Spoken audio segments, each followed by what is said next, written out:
And here we are. This is a weird sign on. 47 episodes, and I still don't have a sign on. Howitzers, that's the topic of the day. Shoot at snowbanks you don't like. Save lives. Wear hearing protection, please. Anyway, let me make sure this isn't too loud. Okay, so we're back. It's Tuesday, and it was actually a beautiful day here. I don't know about you guys. We're kind of all spread out. How was it? It was good. It was nice. Yeah. It was a pleasant day. Sun was I spent most of it in a basement, so. Love it. Can't get better than that. Love that. Sweet. Yeah. Okay, cool. Crikey was not here last week, so he is really looking forward to hearing the recap. So, Crikey, do you want to recap the last episode for us, please? I'm just kidding. Yeah, I mean, basically... Balvin was kind of like the main character of the session, so, you know, it's... Yeah, he did. I can't believe that one thing he did. That was insane. Mm-hmm. You know that card in Munchkin, Rocks Fall, Everyone Dies? Yeah. Yeah. That's all. Yeah, okay. I promise to never do a Rocks Fall, Everyone Dies on you guys. That's not something I want to do. That's really not that much of a flex. I promise to not, like, commit a DM war crime against my party. Thank you. Okay. Anyone else is for a game? But if it's, if it's thematically makes sense and fits with the storyline. Yeah, if it's heroic. Yeah. I do have to tell a quick Noble story. sacrifice, no? I thought it was narratively appropriate. So did the rest of the party. We were doing an adventure with my dear friend Wesley was DMing for us, and we had been down into this like massive underground forge that was being powered by like the breath of a dragon that was being kept sort of imprisoned. And we ended up like doing like a prison break and all this kind of stuff. In the process, the DM NPC, Arcos, was killed. And our party, we were like, man, Arcos was a great guy. We really want to memorialize him and send him off in a way befitting his legendary life. And so the forge that was deep underground rose up into like a chimney that went up hundreds and hundreds of feet up to the upper level of this underground facility, and that was where it was accessible to us. And so we're like, let's put him in this forge, and we'll do like a Qui-Gon Jinn at the end of Phantom Menace, where we're all standing around somber. And I still posit to this day that it is not our fault. But the DM described it as we put him into this furnace, and the heat and power of this forge exploded this NPC. Literally just like ripped him to shreds and sent his body parts flying everywhere. And we've apologized a lot, but we were trying to have a little funeral. I don't think it's our fault that he exploded. But it reminded me the other day, I saw a meme template on D&D memes where there's like a priest doing a eulogy, and he's like, some would say he exploded too young. And I just was like, oh yeah. Anyway, so,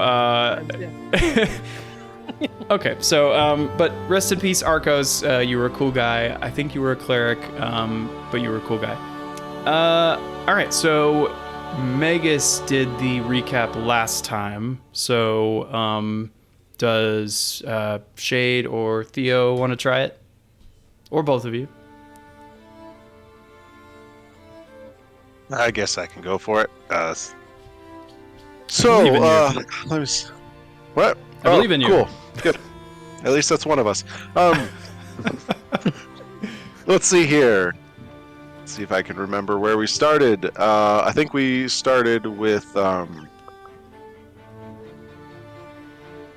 boy, dredging it back up. I know. That's It's loading. where I was. That's why I was like,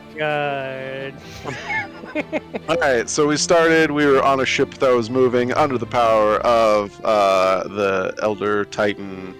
Oh my word, Pentamane. There we go. That guy. Nailed it. We decided that, you know, hey, we're gonna finish chopping up this sea snake, get some cool stuff out of it. That's what Falbin was doing, which is why he wasn't so talkative, because, you know, he's normally just a chatterbox. And so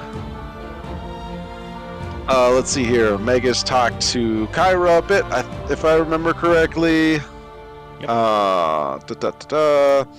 He started working on the ritual to sacrifice the sea serpent to Kentamane, because we're like, hey, we're kind of getting a big favor from him, so it'll be a good, you know, kind of high five, thanks, dude, type of deal. And I don't think I'm skipping over too much. I know there's, you know, details in there. I don't remember if I guess, did you talk to people during that time, or was that later? During that time. Okay. So yeah, you had some chats going on. I don't honestly remember who all Megas talked to. But then we got the sea serpent kind of out of the way. Shade got to show the Sprout all around the ship and teach her first nautical 101 class. And then we kind of had some downtime. Shade ended up going and talking to Skathon, the last remaining Thane of Estor. Estor's like, first hey, mate. can you... Yeah, that guy. Yeah, that one. I was like, hey, can you spill any more beans about how the ship works? And he's like, not here. So we went to the top of the mast in the crow's nest. He just so happened to have heard, as he was lay dying, originally from the whole ritual between Lutheria and Estor, heard the actual words of the oath. So we have that piece. And because I had to retcon it last session because I had a little continuity error. In this case, Lutheria and Estor were discussing the oath that Estor originally made with the ship to get control of it. This was not specifically the everlasting life deal that him and Lutheria were sealing that night. She was just like asking, oh, by the way, how do you control this ship? And then he explained it in probably too much detail, and Skathon heard. So bragging, because at that point he was very proudful and thought he was in control. Yeah. Skathon heard this, and also heard that Lutheria asked kind of a pointed question of like, well, what happens if you ever harmed the ship? He's like, it'd break the oath, but that would never happen. So we kind of have a hook to possibly be able to get him to break his oath so we can control the ship. Yeah. And then from there, Theogenes was like, hey, you still want to pass on peacefully to the next life? And Skathon was like, yes, please. And so he was like, peace out, dudes. And just kind of a cool side note from standing at the top of the crow's nest, Shade and Theogenes as well, when he was up there later, could see that there was a huge, probably, 300-foot radius circle around us underneath the water. As in, like, there was a big old piece of Kentamane underneath us. A bucket moving this boat. of ketamine. A bucket, if you would. And so he was just like, you know, kind of kid in a bathtub with a toy boat going boom. And he took us all the way into the mouth of the river, going up into up into the old wood. And we happened to pass some little boats along the way, and Magus was like, you know what? We are big damn heroes. So he put up, instead of us trying to fly under the radar or anything, we leaned into the, hey, we're heroes, and he put up a big holographic display of us off the prow of the ship. So all the little boats knew who exactly was going. Yeah, so...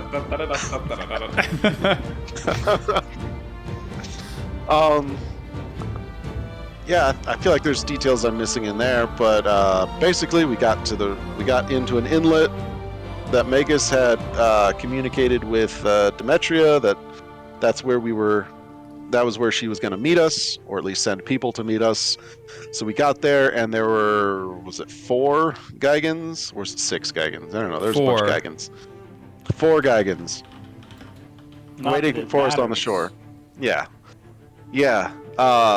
4. And there's probably more somewhere. So Kentamane left his hand that was after the ship. He left that kind of covering the mouth of the river going out of the inlet, so the ship couldn't leave, and just kind of uses the other hand at the bow of the ship to just pull it up and kind of beach it right there. And that's pretty much where we ended.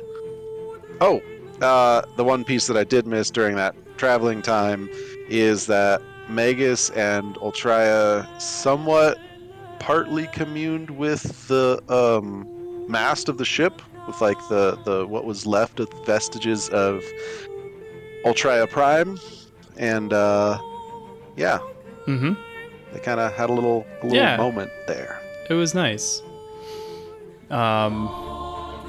Yeah, great recap. Take ye inspiration. Cool. If Forge ever lets me in, I will take Oh, is it still not letting you in? Oh my god. it. No.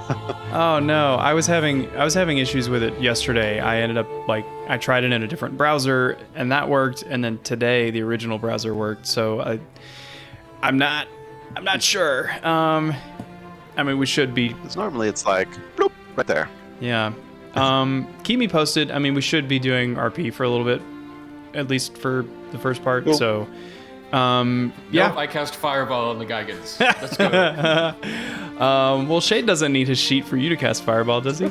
No, I'm just kidding. You're not gonna Have fun. kill 4 Geigans with Fireball. Yeah, great. Anything that maybe I forgot, or that.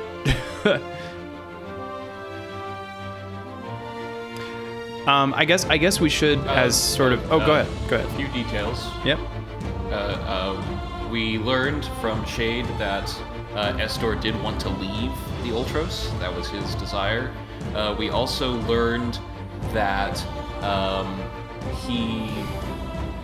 Estor's blade, the rest of the party learned about Estor's blade being this black iron blade.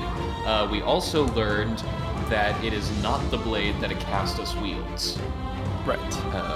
Acastus' sword is a little bit different.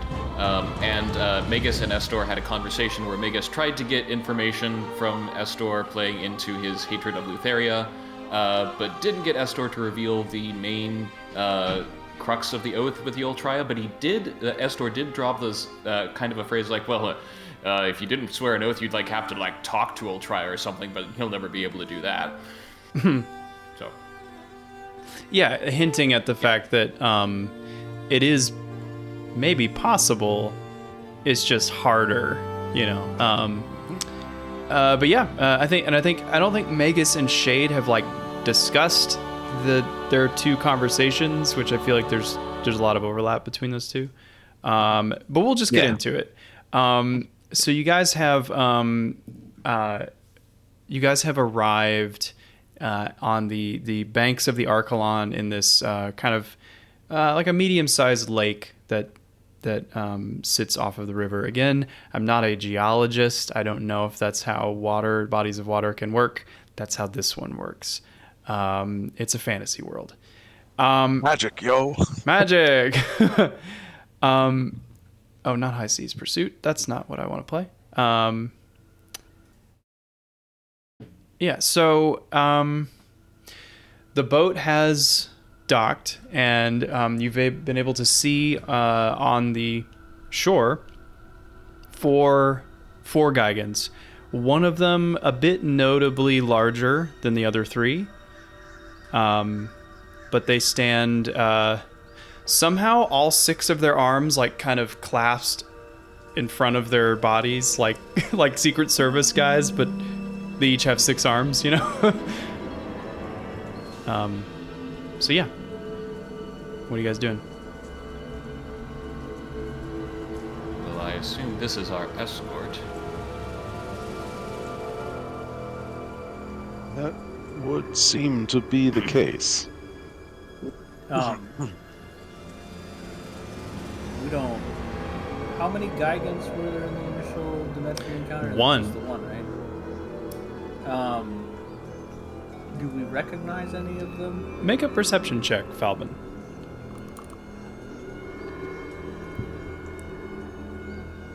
I love rolling dice. 27. Yeah, you turn your head to look. Like it doesn't take like a concentrated effort. You turn to see these Gigans that the rest of the party's talking about. And the big one, your blood runs a little cold because that's him. It is absolutely the one that tore your arms and legs and head off back in Demetria's lair. I'm gonna lean into Magus and whisper. What were the terms of our oath with Demetria? It means that it was that no one under her command can initiate hostilities against us. But they can act in self-defense if we attack them. At that, Falcon's gonna squint his eyes a little bit and nod and say, "Fuck."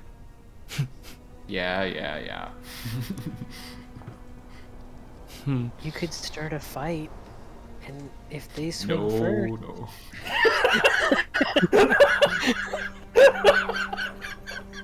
I mean, I suppose if you want to test it, you could try in just continually insulting him and see if he swings first and gets carried away by the Furies. Probably not worth the cost. Oh, I think it would be. I said probably.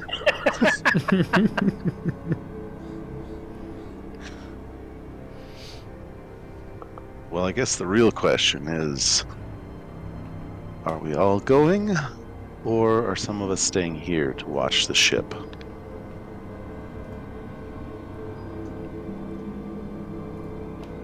I don't think the ship is moving.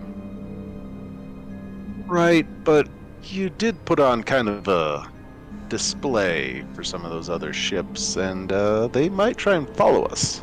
I'm less worried about the ship itself as others getting onto it.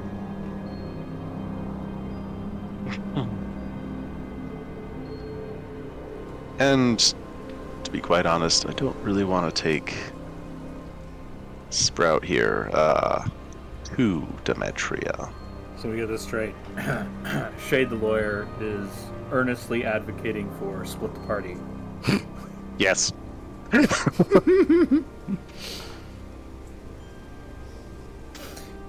Huh.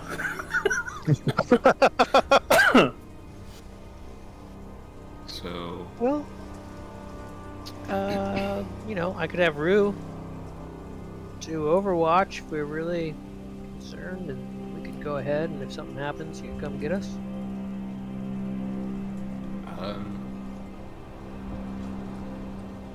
Do we know approximately how far we are from Demetria's lair? Whatever we want to call it. You don't really have a a survival check. You don't really have a map. Make a survival check. It's even if you roll like a nat 20, it's gonna be kind of general in details. That's fine.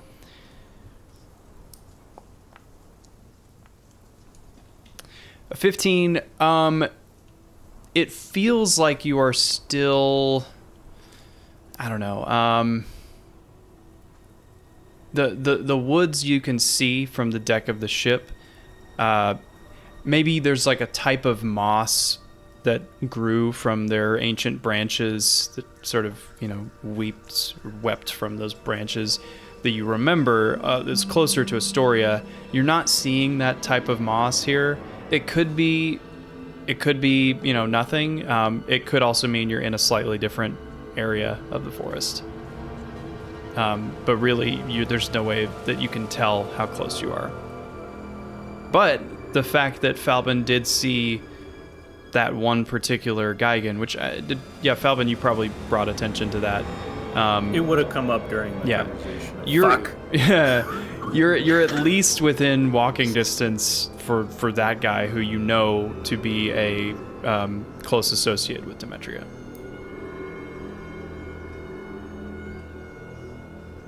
So at most we're like 6-8 hours from her. Yeah. At most. Yeah. Otherwise, they would have brought he left as soon segways. As... Yeah. Yeah. Totally. Mm-hmm. Well, I guess that would make sense. But if we're all going, I don't really want to leave Sprout here alone with Shady Man.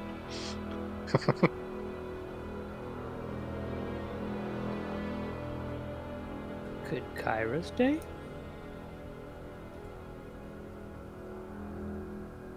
I don't know. Kyra's a kind of like,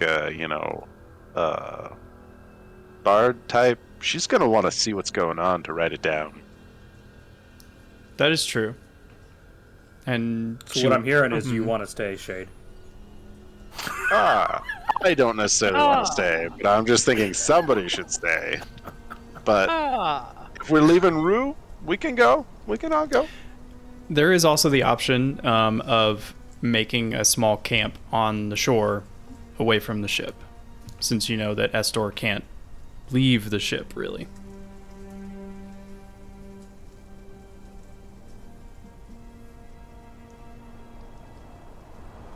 Could be an option. Kind of like it. I think that I should go, since I was the one who messaged Demetria. Probably. You don't want to stand her up. Right, yeah. I could I stay. would understand. I mean, I'm probably good. I'll stay. Yeah, I was going to say, like, I'm pretty sure, like, I think Valvin would want to stay. I could come along, but honestly, it's going to be a problem if I do. So... I was kind of wondering about that. Yeah. So we can make a camp on the shore so that, we don't necessarily have to have a two-person rule being around Estor. But then there's the question of, are we bringing Sprout with us? I would prefer to leave Sprout here. Okay. I don't want her presence to alter the situation for Demetria. I imagine she'd be able to sense it immediately, yeah.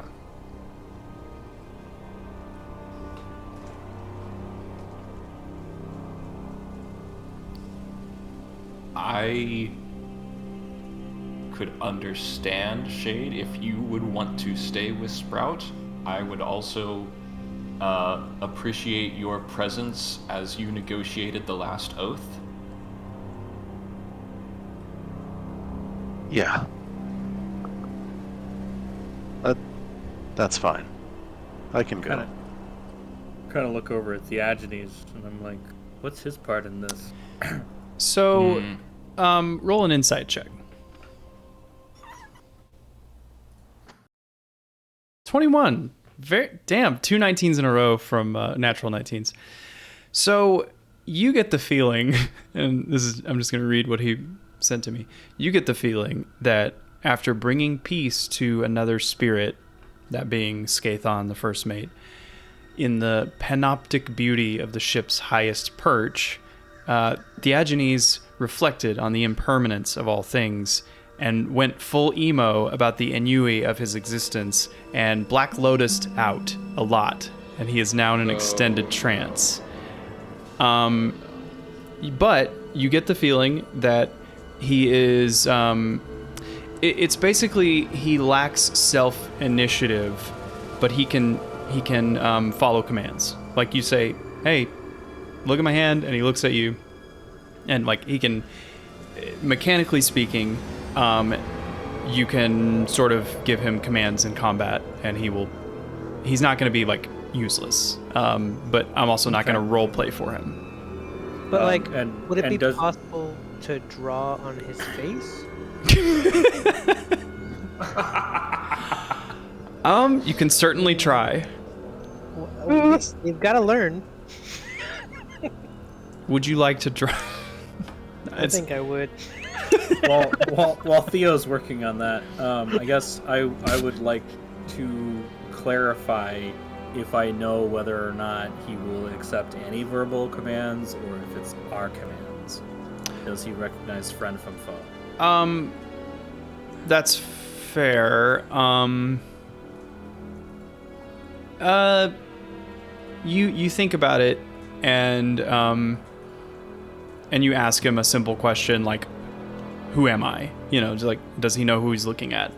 And he says, "Falbin." And then you say like, "Who is our enemy aboard this ship?" And he kind of slowly glances around and says, "Estor." What is your social security number? 6. It's a pretty new system. Yeah, just rolled out last week.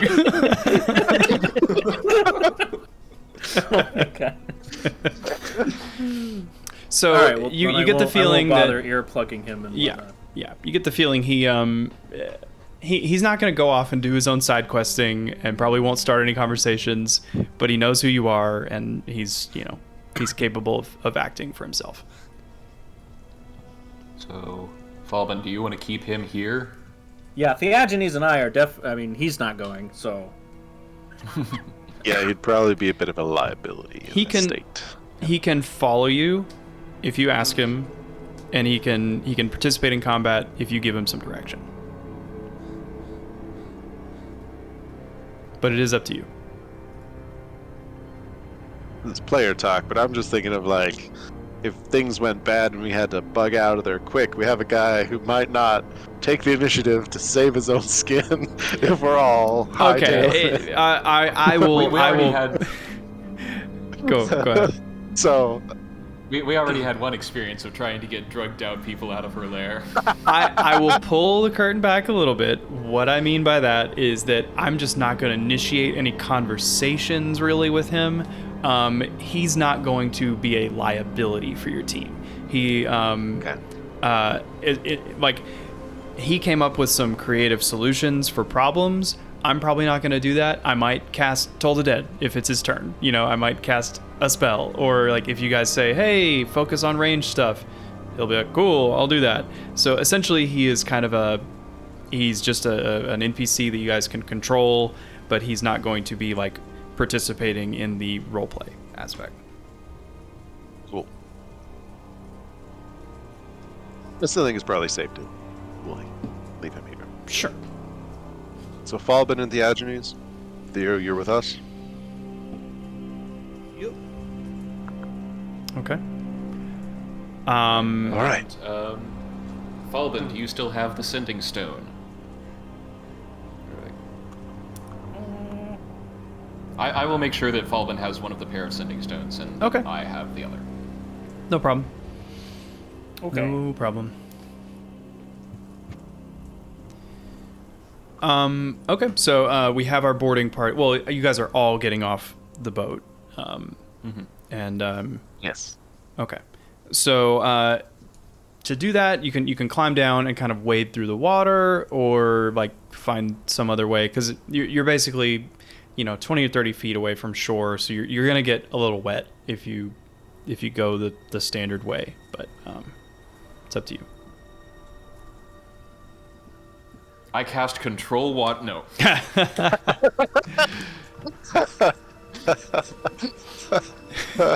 I mean, there's like boats. Could we There, launch yeah, into actually, there Oh. are. You could absolutely do that. Do you want to do that? the- Yes, I would like to do that. Yeah. Okay. So Shade, you look around and you're like, where is the block and tackle or whatever it's called? And, Those things. Yeah. And you're able to, with a little bit of help, get the small dinghy boats like ready to drop down into the water, and one of them can fit all of you. A little snug, but you can fit all of you. Cool. We'll just take one of them. Yeah. I'm glad those are getting used. I don't think they ever got used in my campaign. Cool. So you drop down, start to drop down in the water. You do get one last look of Estor just kind of like leaning against the mast, arms crossed, and he gives a little like finger toodaloo wave to you as you start to, rappel down the side of the ship. And you have like a couple minutes of paddling before you reach shore. Is there anything else you guys need to talk about before getting within earshot of the Gigans?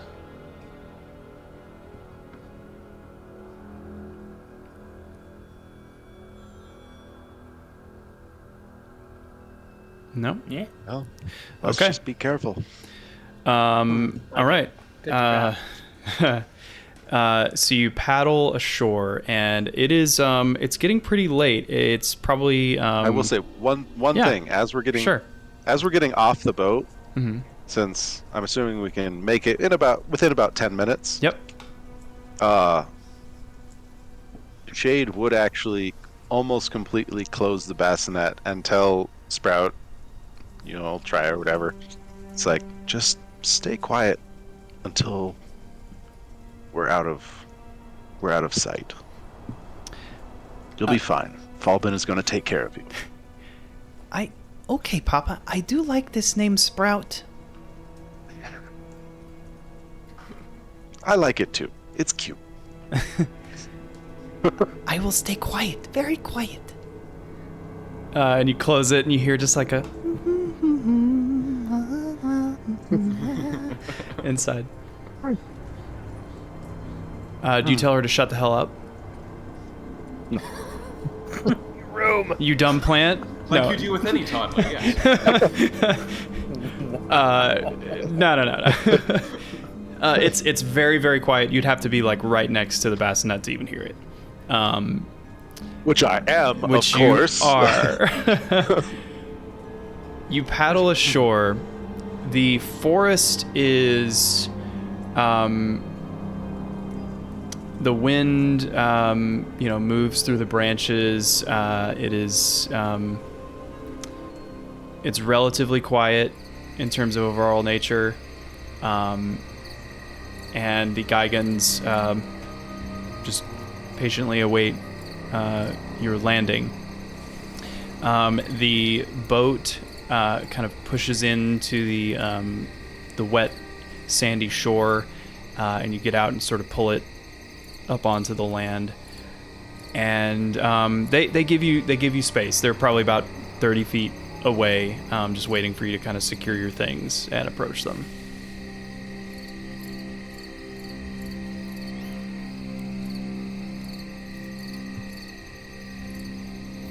All right. Are we all good?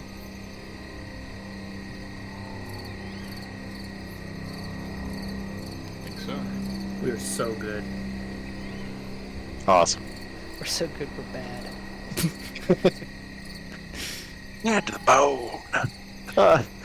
Anyways, at this point, I think those of us who are going, which I assume is Shade, Magus, Theo, and Kyra.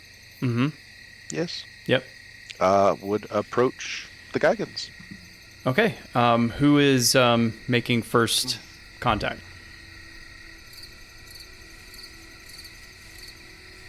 I guess that will be me. Yes, mouthpiece. Mr. Party spokesman. Yes. Mr. High Charisma. Mr. 21 Charisma. Oh yes, I have a reservation here for 21 charisma. You approach the four Geigans, the largest in front, and one thing you notice closing the distance with him, you've seen this Geigan before, and though you don't know his name, you remember that he did not have tattoos the last time you saw him. It's been about a month. And he has...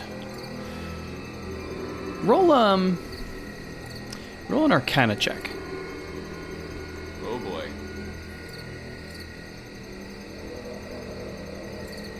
Whew!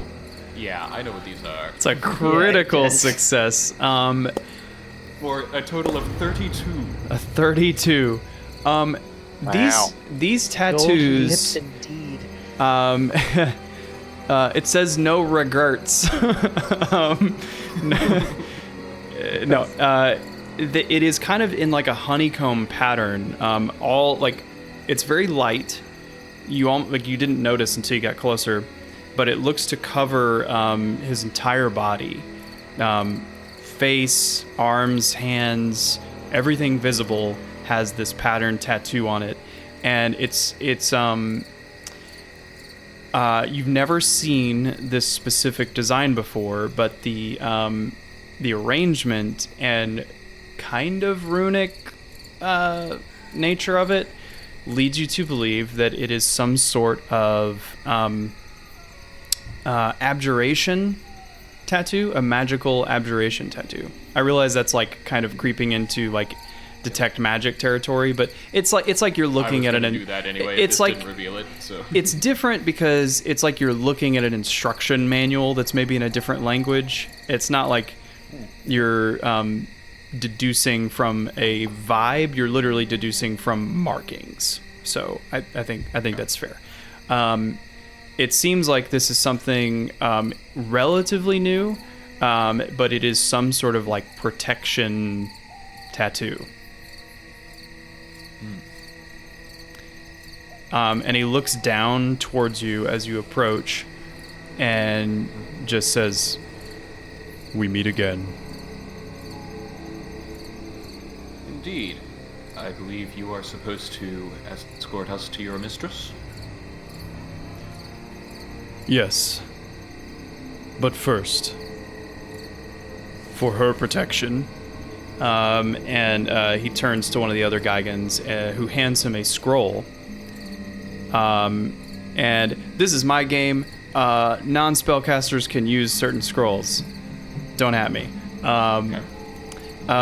He pulls a scroll out, and he says, "You will not be harmed. This is merely for our protection."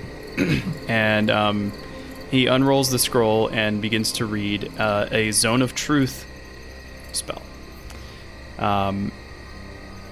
And centered on your party, a Zone of Truth sphere appears. I need everybody in the sphere to please roll a charisma saving throw.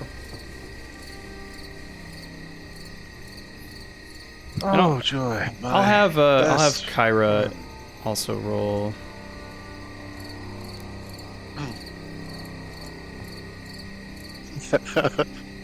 If Theo passes, that's hilarious.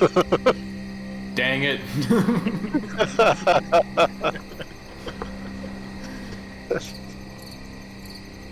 Okay, so the thing about Zone of Truth, though, is it lasts 10 minutes, and you basically have to roll this save every 6 seconds while you're standing in the spell. Do you guys all remain standing in the spell?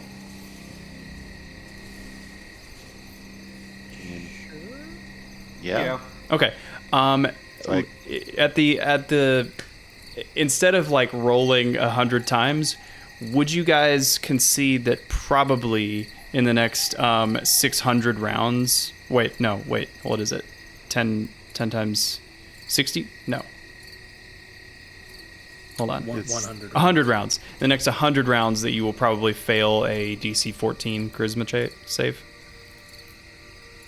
I already did. No, I want to roll every time. No. Yes. Because if you want, I'll let you roll over and over until you eventually fail. But like, are we comfortable hand waving that? Just want to make sure I get permission on that. Wave thy hand. Okay. Well, actually, I have. Well, once you fail, you don't re-roll, right? I believe Is that how it so. works? Let me read it. So, on a failed save, a creature cannot speak a deliberate lie while in the radius. You know whether each creature succeeds or fails, so they know if you're succeeding or failing. Okay. Cool. All right. That was my only question would be if it would make sense to roll on if we were able to re-roll saves like at the end of the round or whatever. Oh, sure. If it would be a thing to say just roll each time they ask a question. Oh, that's fair. Yeah. Especially if they know, know whether we're passing or failing. It's Right. It's almost better just be like, yeah, I fail. I choose to fail. Yeah, like this is basically like they just sort of wait until maybe a couple minutes go by until they're satisfied that everyone has failed, and once that is the case, the head Gigan asks, "Is Estor among you?"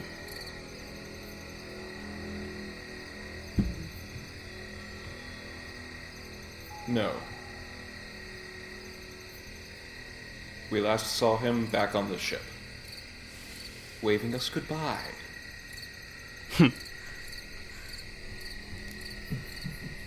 Kyra shivers and goes, "Oh, no, absolutely not."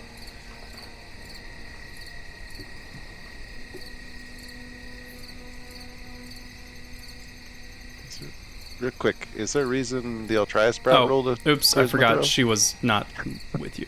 My bad. I specifically don't want the guy even seeing her. Estor is not here. Who was that? Who goes there? But yeah, I'm assuming Theo and Falvin also answer. Do you speak? You don't have to speak. Oh, sorry, Falvin's not there. Theo. Sorry. I feel like I'm gonna let Magus handle this with. So you don't answer. Well, I mean, it's not a group answer. It's not a group test, right? Come on. Oh, eventually it is because they hear everybody else answer no, and then all the Gigans look at you specifically and say, Oh, we have to all say no? We're under truth spell. Wouldn't they know it just with one of us answering? they stare at you. No. You say no, and he kind of furrows his one brow and then nods and says, "Very well. You will follow me." Yes. Oh, we don't need to answer. Okay, yeah. No. The scroll disintegrates in the air, and he turns and he leads, and the other three Gigans follow, each on a different cardinal direction of your party. So one on your left, one on your right, one behind you, and he's in the lead. And you begin to walk into the forest. Yeah. So Falbin and Kyra and the Sprout are remaining behind. Falbin, what sort of are you making any preparations? What are you doing? Making a campfire. It is nighttime, right? It is. Also, Theagenes is there. Yes, it is nighttime. Yep. And so when I say I'm making a campfire, I look at the Theagenes and I'm like, firewood. Okay. So Says, And then, firewood. setting up. and he starts to go gather firewood. Awesome. So helpful, that guy. A little wood icon appears above his head. And I'm gonna go ahead and start setting up some of the traps, like alarms around. Oh. That I used to do quite frequently when traveling alone, just to kind of prepare for if we have unwanted visitors. Yeah. You notice that looking back towards the Ultros, Estor is just perched on the prow, just watching you. Cool. I'm going to return my vision to him on a cadence of 3 minutes. Okay. So I'm going to be just continuously checking in him and seeing if anything's changing. Sweet.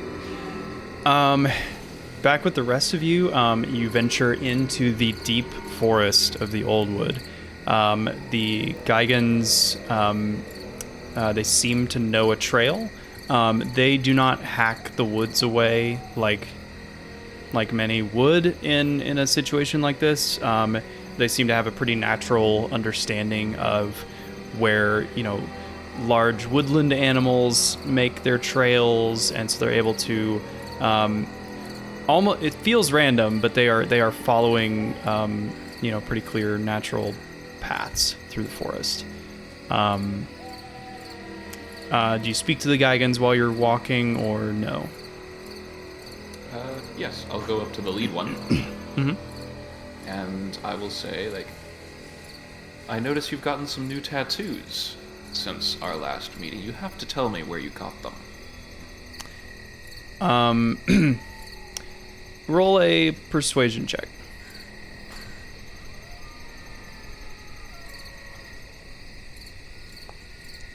Yeah? That's a 14. He says, you may ask Lady Demetria. Fair enough. You are slow. Keep up. They all have a 40-foot movement speed, so they're sort of having to slow down their normal gait. Yeah. Anybody else, Theo or Shade? Do you speak to them?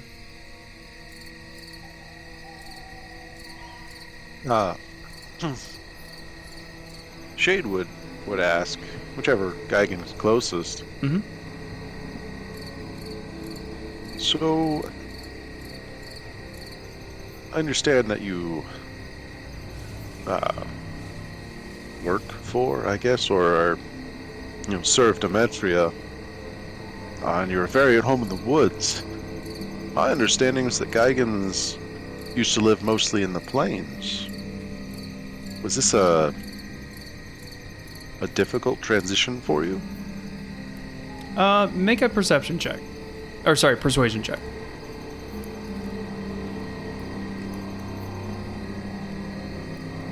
I would also accept a history roll if you'd rather do that. History roll.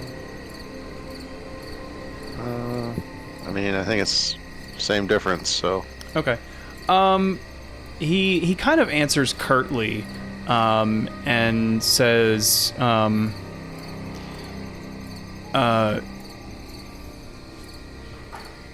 you try living in the wasteland of your forefathers.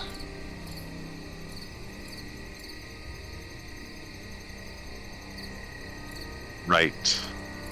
That was rather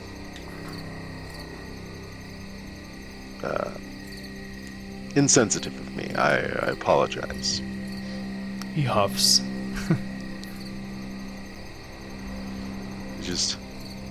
I'm quite honestly impressed at your woodcraft, your ability to move so quickly and quietly through the woodlands. It is impressive. Lady Demetria is a knowledgeable and patient teacher. Understandable.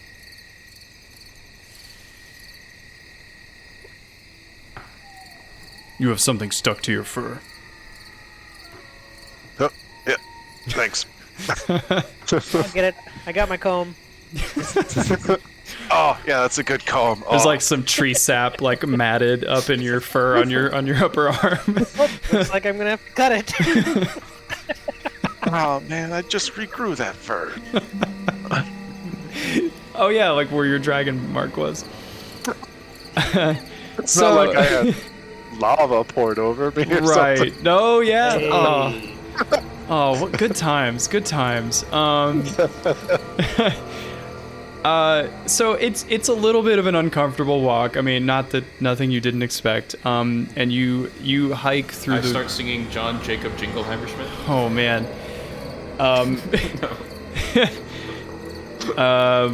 Is that completely necessary?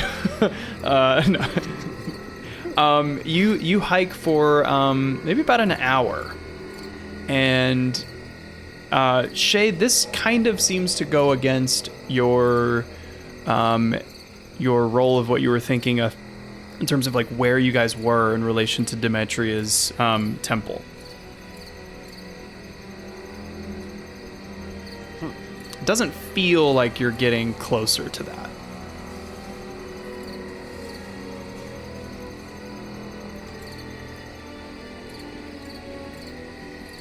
I may be turned around, but are we not meeting Lady Demetria at her glade? We are meeting Lady Demetria, but it is at a new location. Ah, very, very well.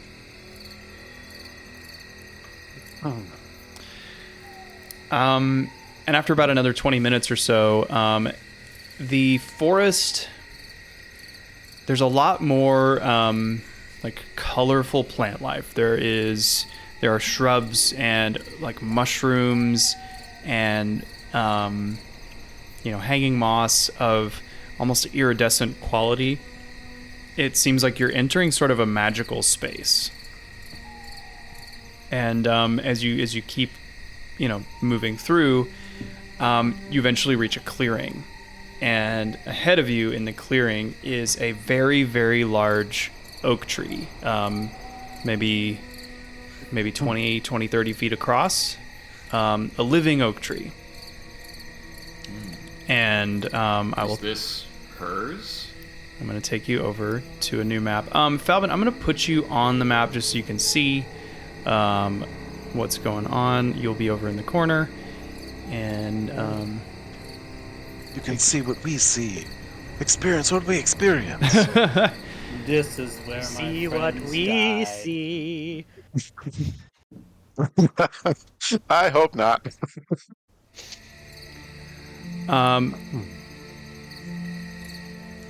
Yeah, so ahead of you, as you expected, you see Demetria, and she is seated on a large root that proceeds from the trunk of this oak tree.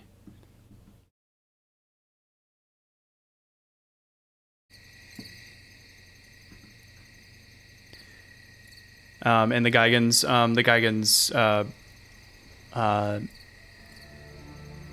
they lead you up about maybe 20 feet from where Demetria stands, and then they kind of spread out and form out around her. And she stands up and she says, "Very well, I see you've come.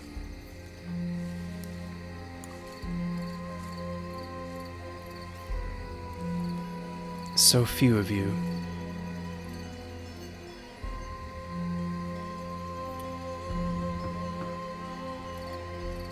Well, we didn't want to leave the Ultros completely unattended, and I think you'll forgive the remaining member of our party if he did not want to come to see you again in the company of 4 Geigans.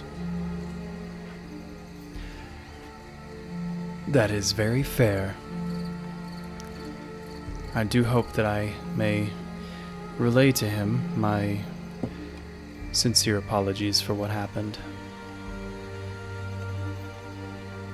Well, I suppose suppose that depends on if you are going to come to see the Ultros. You are here, that much is certain. And because of that, I know that Estor is not among you. Do you have any plans on dealing with him? I will not visit the ship with him aboard.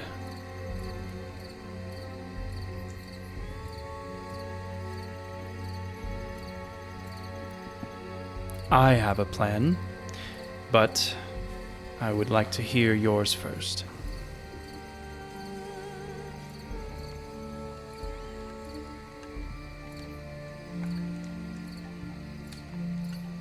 So when I first came aboard the Ultros, I could sense that it could be cleansed, but not necessarily through my power. It would take closer communion,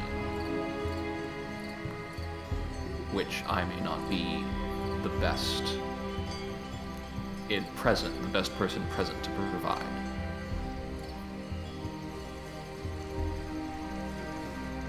Referring to me,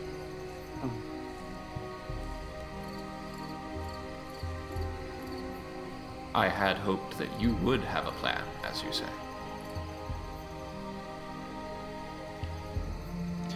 And player talk, like we haven't discussed what Shade learned from Scathon, have we? The actual oath, no, not yet. Right. I mean, at this point, like as far as player talk, we didn't have any bones with sharing with her about what we know of Estor, right? Like he can only be killed with his own blade. We tried fighting him, that didn't work. We could either figure out a way to lock him up. Yeah, as far as I see it, like this is a common enemy. Yeah. I don't necessarily trust her, but I'm pretty sure I trust her as far as Estor goes. Right. So Shade would probably chime in and just be like, well, first off, we tried the straightforward approach, which was fight him, which all that did was effectively knock out his ability to directly affect the physical realm for a time. So he's stuck in kind of an ethereal form. We do know that he can only be killed with his own blade, which at the time I couldn't picture it, so we tried using the blade he was carrying.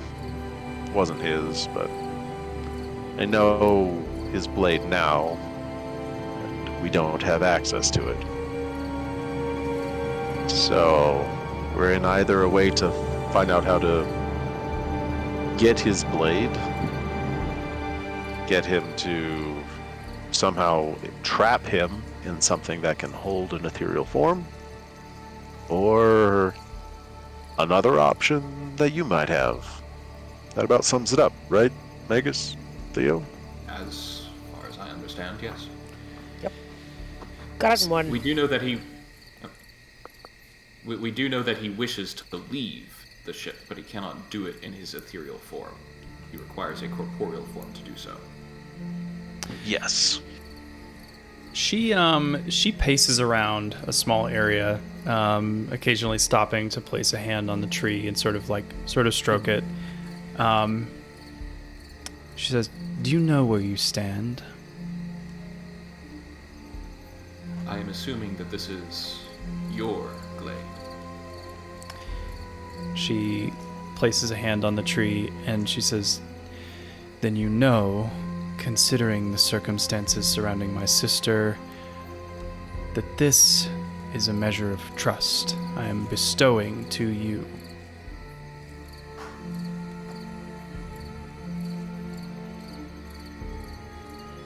I nod. That being said, the option of entrapping Estor may be our best solution. I had heard rumors of his immortality. I'm deeply disheartened to hear of the veracity of those claims. However, I think I have a solution that may allow us to contain him.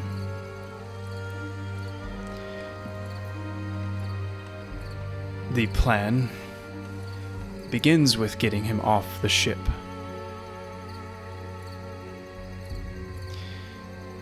But I had not thought of the aspect of breaking his oath over the ship.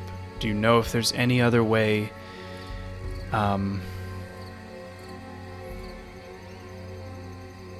beyond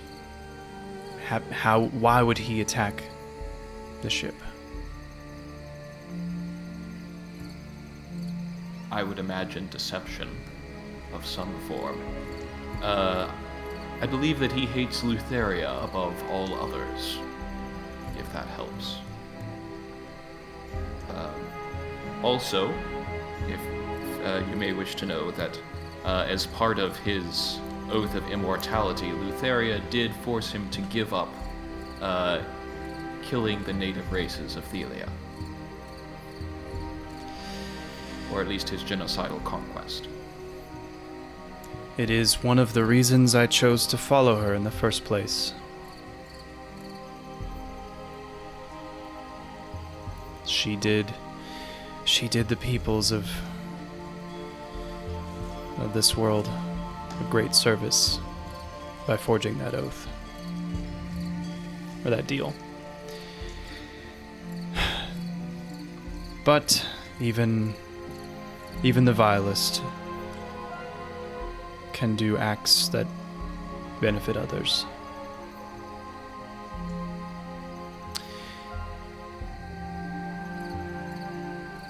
If there is another way to break the oath that he has over the Ultros, I do believe I have a plan to get him off the ship and to imprison him, if you will hear me out.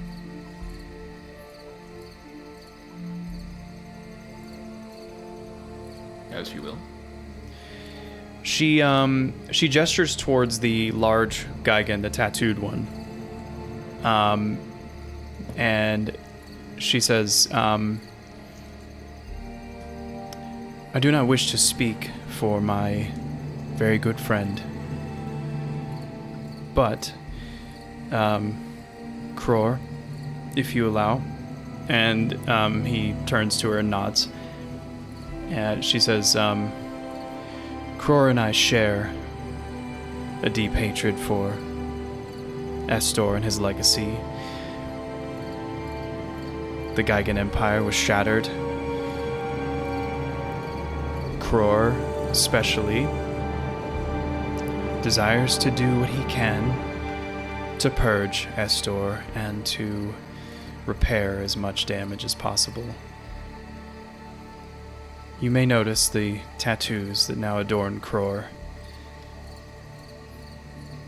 This is something of my design, along with some knowledge I obtained over the years as an acolyte of Lutheria. If Kror is possessed by Estor, this tattoo may help to contain him for long enough for us to perform a ritual. A ritual in which I will use another trick I learned to entomb him in a weapon. A weapon he will not be able to escape from.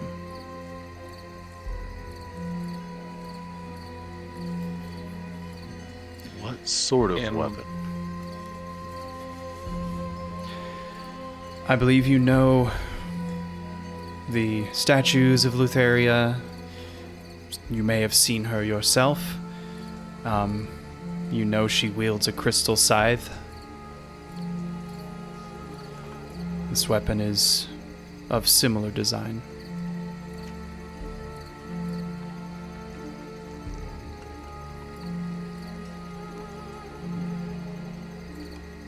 Am I aware of this process? Not really. You know the kind of the legends of like Lutheria's scythe being used to like collect souls, you know, so basically she implies that she has a weapon that can hold a small amount of soul.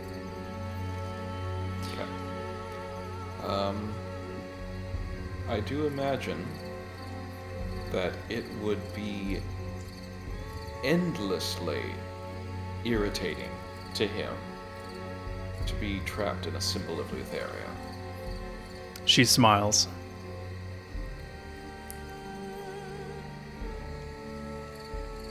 I do have... Well... Allow me to confer with my compatriots first for a moment. She nods. I might have an idea that can assist in this.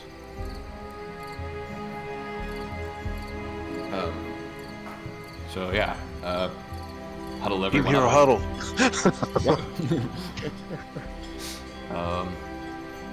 So what do we think about this? I think it...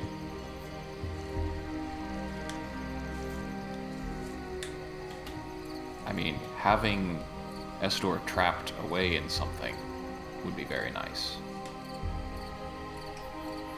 Right. And now We it's should probably not find... that show. We should probably find out what the ritual entails. So it's not like child sacrifice or something like that. That Yeah. would be wise. Only if it's adult. Cousin. Yeah, standards. Yeah, come on, man. Made savages. But, as for a way of getting him around, like onto the boat, or like into Kror, I still have the way that of disguising people, like I disguised you, Shade, during our escape from the slaver compound. And we know that we passed several boats on our way here.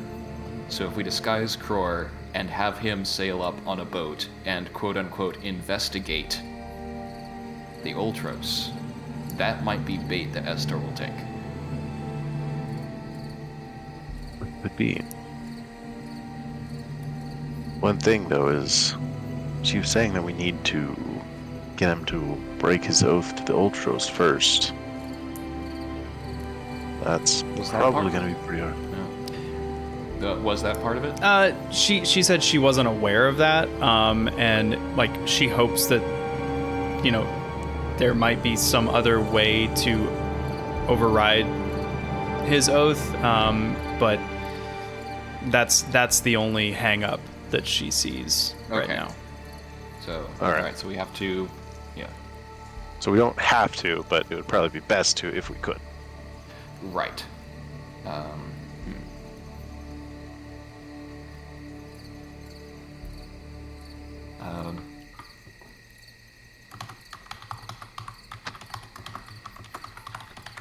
I I mean, when he first, you guys all make really quick an Arcana check. Or I guess like what other skills might oath, like understanding of how oaths work, fall under? Could that be religion? Could that be history? I would accept any of the three. Any of the three. I'm 50. Oh my god, Magus! Wait. I know Arcana. Oh my god. I was gonna. Would insight work, or just you said, like you said, history, Arcana? Maybe. Yeah. That's the only one I'm really proficient in. Yeah, so. sure. Go for it. Go for it. A 9. Well. You're pouring through your bar textbooks, and you're not finding anything really that applies here. Megas, you.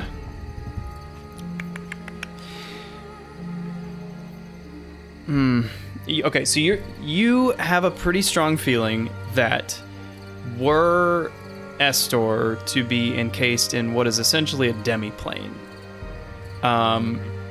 though the oath is still fixed, he may not be able to provide direct control over it, if that makes sense. So, like, you would not be able, like, you would not have control of the Ultros, but he wouldn't be able to tell it where to go on a whim. Right. Which I imagine both of those problems would be solved when, if we can get, like, Sprout to commune with the Ultros and, quote-unquote, talk to the Ultros that way. Very likely, perhaps. Perchance. Mayhaps. And I expressed this to the party. So, like... And you are whispering, right? Because you're talking about Yes. the Sprout. And, like, actually, like, talking about Sprout, I may do that through, like, message, actually. Okay. I think, like, Demetria doesn't say anything, but you sense, or you get a bit of, like, disapproval from her as you're, like, whispering over what is essentially a plan that you're all collaborating on.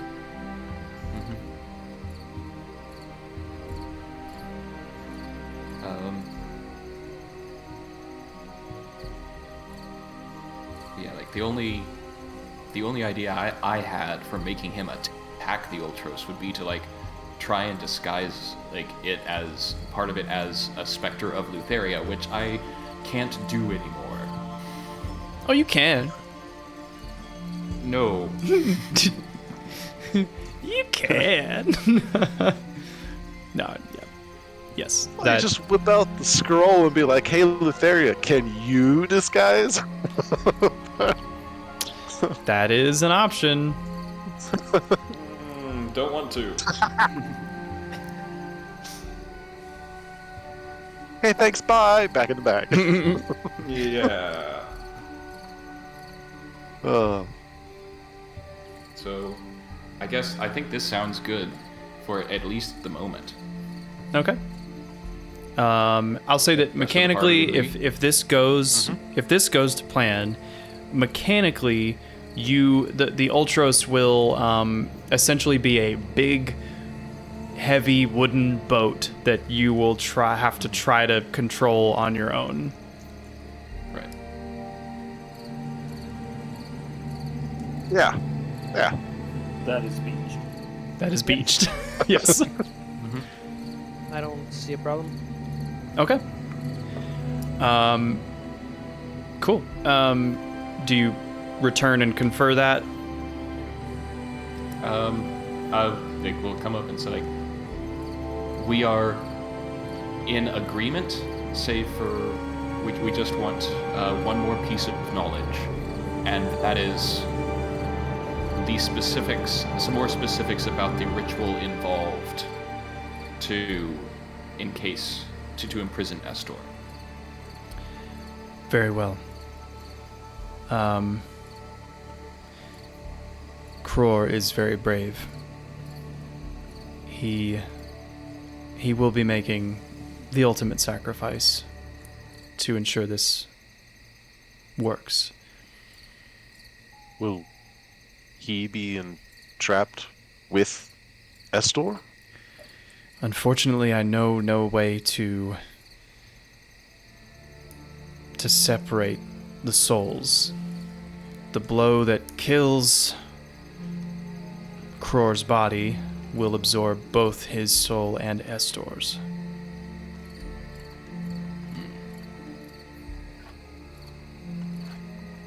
In such time as we are able to retrieve the weapon that can permanently kill Estor, would there be a way then to shatter this prison, to free Gror and take final justice against Estor? Yes. I have no intentions of simply letting Estor sit in a crystal prison for the rest of eternity. He will pay. He will cease to exist. He will suffer. This is simply the first step. If you can find that weapon, then justice may may indeed finally happen.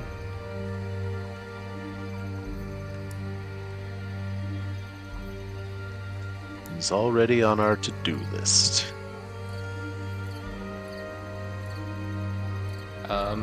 I would look to Kror. He looks at you.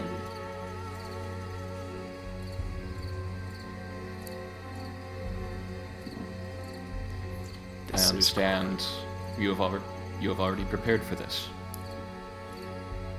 He kind of puts all his 6 hands kind of in that like sort of like one hand over the other fist, like ready pose. And if you want to roll an insight check, you can.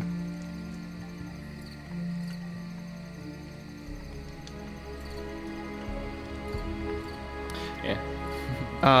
Do you want to leave it alone? I would leave Can it alone. I roll an I'm not the insight check? person. Yeah, Shade can also roll an insight check, yeah. 18. Magus, Geigans are brave, and so this is totally something you would expect to see from a Geigan. Shade, you can sense that this is personal, and there is an element of determination and almost excitement.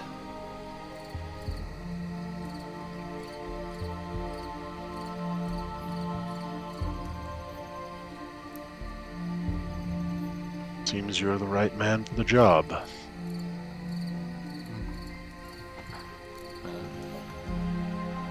Very well. On our way here, we passed several smaller fishing boats, and Estor is aware of this. I have a means of disguising someone for an hour. I suspect that if Kror were disguised and came up as a random fisherman to investigate the Ultros, that Estor would take that bait and possess him. She nods.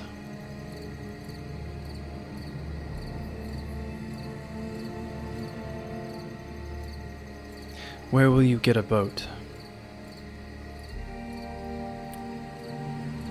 Is a boat needed? I don't know. I do not have one.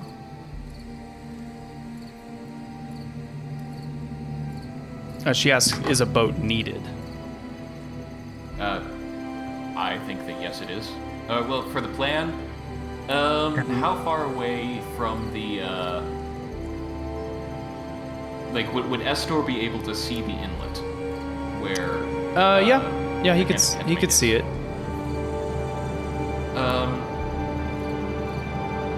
Perhaps not needed, but it would add to our chances of success, I believe.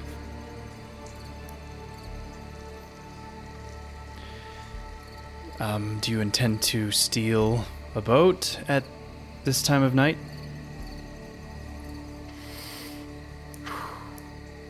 If We only don't I even had know the where fabricate we don't even know where there would be a boat to steal. But I think we... Theo, does Theo have a fold-out boat? Ha! Oh yeah, I got my origami boat right here. You know that episode of Futurama where Bender takes the billboard that says "No boating" and then he folds it up into a boat and then paddles away in it? Yeah. Exactly what I do. DM note. I think that may be a detail of the plan that isn't totally needed. Like there is woods that people might venture through. Right. That's what I was going to say, is from the standpoint of, if the hand of Kentamane is blocking the inlet, then we don't necessarily need a boat. We just would need Roar to be able to go from the hand of Kentamane to the Ultros within an hour. That's feasible, right? With the size of the lake? Yeah. Could he not just go through the woods disguised? He could, but we're trying to make sure that this is plausible, that it's somebody coming from a fisher boat, somebody that would have followed us here. Yeah. I see. Oh, so you're So it's saying like- Adding to the possibility instead of Yeah. random person Gotcha. coming out of the forest, definitely not a trap. so Shade's idea is like somebody approach from where the hand is blocking the inlet and like go around the circumference of the inlet till they reach the where the Ultras is. Okay. Right. And they would be like dressed as a fisherman or whatever. Yeah. Or whatever the Magically pocket vanity disguised. disguises them in. Oh, that's a good point. I guess there are like Be the wolf. there are like physical alterations that you guys could do. You could like, oh, well, let's take a part of my bedroll, and like you could add yeah. to that if you wanted. Okay, Yeah. I see what you're saying. Yes, the inlet is small enough. You could probably in a hurry get around it in 10 minutes. Plenty of time. So if we could make it seem as if he saw the hand already, moored his boat somewhere farther down, out of sight, and then hiked up river to get past the hand, that should be fairly plausible.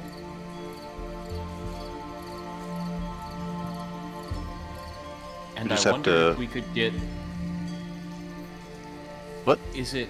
Oh, could we also get like Theagenes to hex him so that he fails like insight checks or something like that? I guess so. Could try. The problem there, though, is we might not want to have necessarily Diogenes and or Thalbin involved from the standpoint if they see a random passerby coming up to the boat, they would probably want to intercept them. Oh yeah, you're gonna want to we call can message ahead. them. Yeah, Right, but from the communication standpoint is not a problem, believe me. right, but we have to make sure it's plausible. It can't just be like, "Oh, we didn't see that guy. Look the other way." Like, Oh, like There distract has to be a or make them reason. leave the area somehow, or right. yeah. There has to be a lapse somewhere in there. Otherwise, Estor is probably going to. He's a canny man, unfortunately. We don't want to give him any What if reason they- to suspect any involvement. Right. Would it be believable if Alban made a like a fire or something to make their campsite visible, and then Gror approaches from the other side? That could be, Probably. as long as it Meanwhile, seems. Falbin is stoking a fire brighter just because. God, look at this fire. Feels so good. Should probably make it higher for like signal purposes or something. Oh.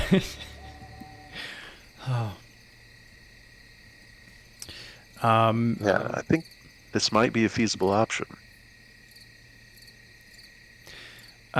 She says, this plan does not come without danger. The place where the ritual must happen is potentially dangerous. It is an ancient place. Right? What kind of dangers? It is someplace near to the deep heart of the earth, close to the border between our world and the underworld. And with the spirit of Estor at large, other spirits will be displeased.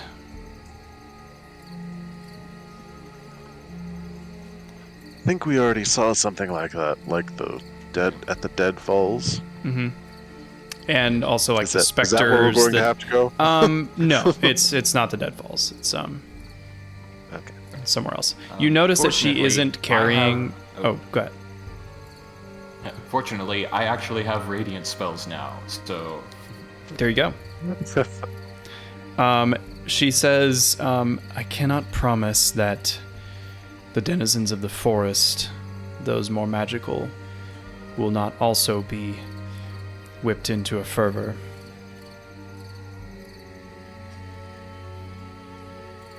So it sounds like I something understand. we would have to do very hastily Right. once.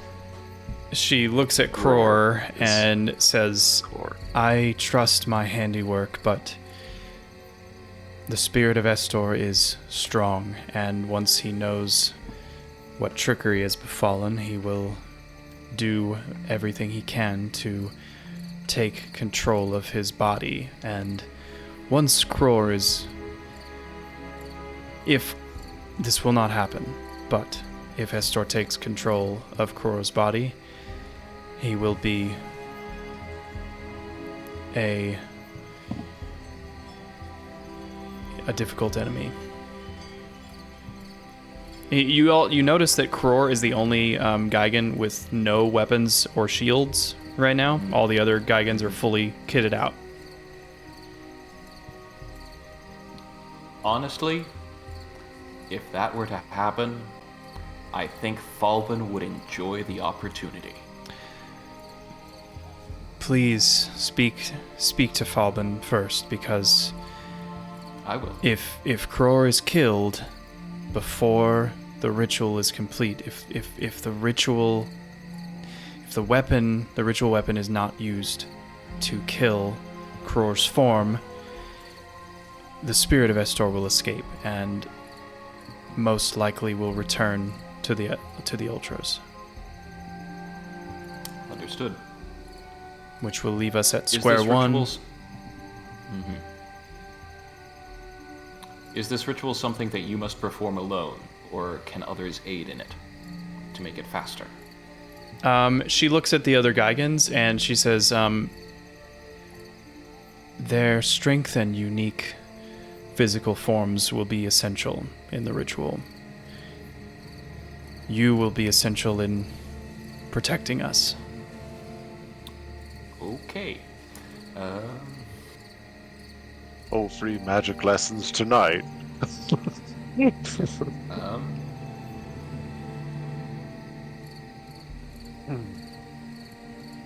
I think then that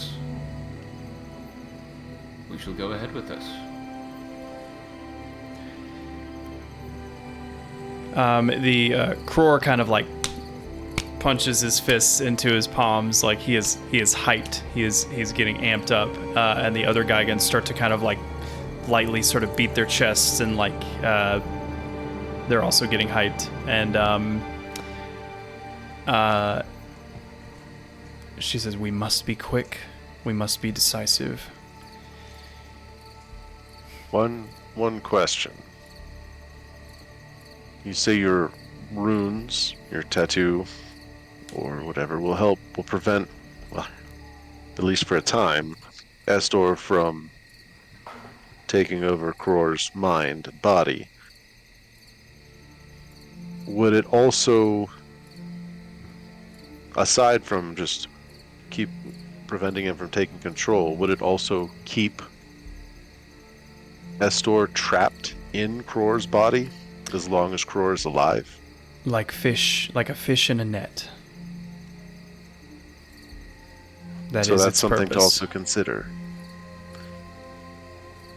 As long we have experience with this a little bit, as long as Cror can keep him contained and at bay for a few minutes, we could even bind Cror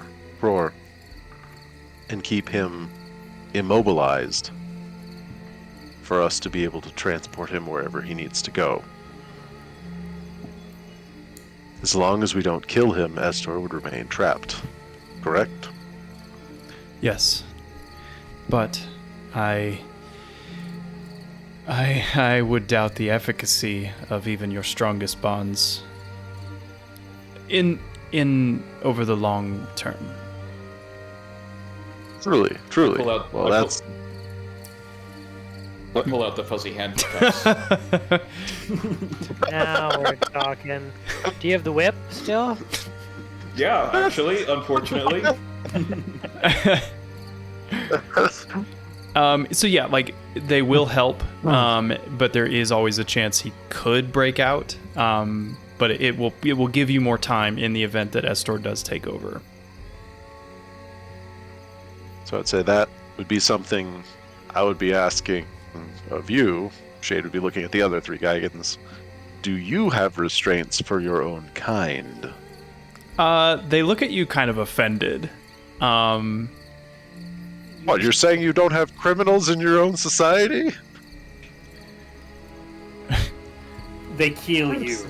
Yeah, like, yeah. I don't really know the ins and outs of the Geigen justice system, but I feel like they just kill you. Okay, alright, fair enough. Fine. Figured I'd ask. Anyway, it's a fair question. It's a fair question. No, actually, they just kind of pull out their pockets and go, oh, shoot, oh, man, I forgot the handcuffs. Dang it. Got some zip ties. Me. Oh, yeah. Okay, so it seems like the plan is to go to a spot, disguise Kror as a passing fisherman, at some point speak to Falbin and Theagenes and Kyra about what they need to do, and then kick off the first part of the deception. The next part would be if Estor takes the bait and possesses Kror's form, you would quickly exfiltrate to this ritual site. You don't know the location, but Demetria says she will tell you at that time. And then we'll need to complete the ritual. Alright. I will use the sending stone to message ahead and inform Falbin of the plan. What does Falbin say to this?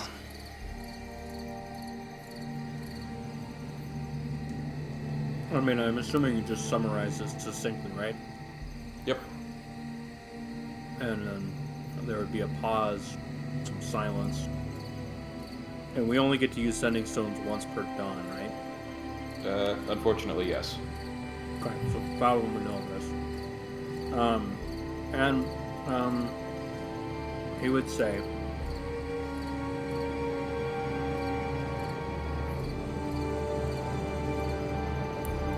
I am the one who kills Kror. Oh.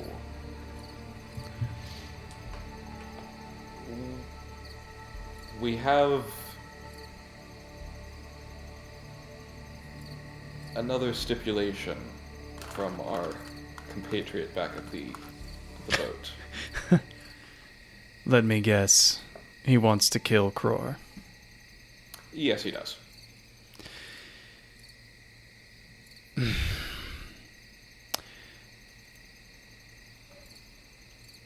If he can follow instructions, my instructions, to the letter, he may be the one to make the plunge. He is, after all, a man who cuts quickly and efficiently.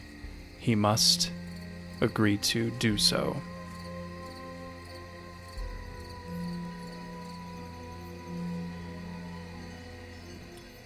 I will let him know when we're on our way.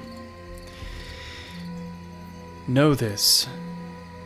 If his desire for retribution overwhelms his sense of the situation, he may very well remove all hope.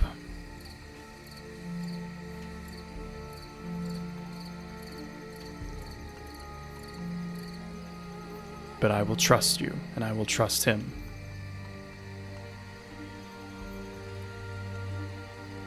All right, let's get this underway. I would I may recommend for you to keep distance from the Ultros until he is contained. Very well. I've waited this long.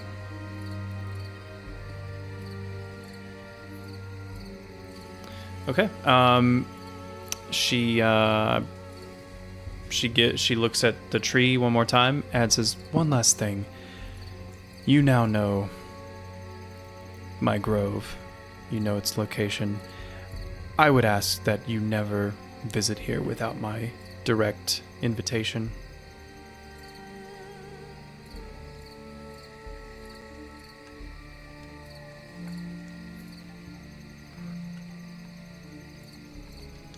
Of course. Good.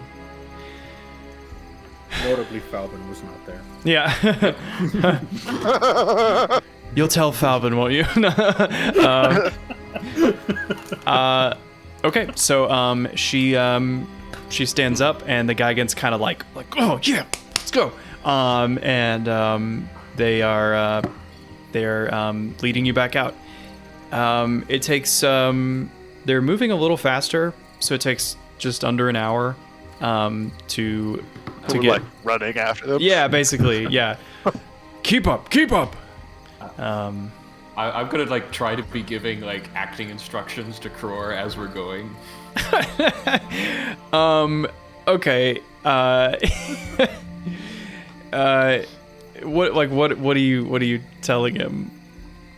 Well, just like different things. Like, okay, like I know that you're excited. You can't let that show when you're in disguise. Okay, you have to be like, can you show me inquisitive? Show me inquisitive right now, like that sort of thing. He looks at you with this just the most deadly serious look and says, "You think I would waste this chance to avenge my ancestors?" Of course not. I'm just like you wouldn't like I wouldn't want to go into a physical challenge without instruction from you.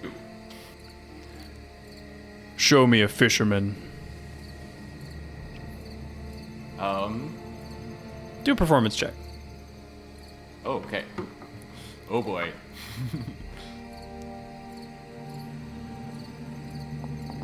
A 16.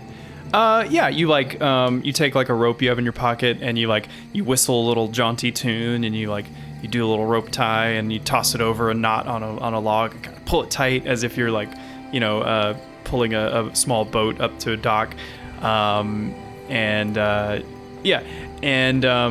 He watches you and then you finish your demonstration and he says, "I will replicate this perfectly when the time comes. Let's go." I am also going to teach him how to sing John Jacob Jingleheimer Schmidt to Estor for eternity. I will not sing John Jacob Jingleheimer Schmidt. With the most serious tone. I will not. Yeah, so that is something to remember, is that he's basically agreeing to be trapped in a prison with with Estor. Yeah. Yep. One crappy roommate to be stuck with. It is. Anyway, so you guys move, and you kind of take a little bit of a roundabout way. Are you going down river, like towards the ocean, or up river? I want to go down. Which direction did we see the boats going? They were going towards the ocean, so they were coming out of the river, Yep. and you were coming into the river. So So you'll be in that like direction. you're backtracking, basically. I gotcha. And what's like Falvin and Diogenes and Kyra doing to like help with this? Yeah. I mean, thanks for asking. You're welcome. The biggest thing that I would point to here is that every time that Diogenes starts to like sit down, Falvin's like, "We need more wood." And he just like stops like in a half squat right above the turned over log. Says, Yeah. "More wood." Yep. And gets up and he like And walks there's- around for a There bit. is just a monstrous pile of wood.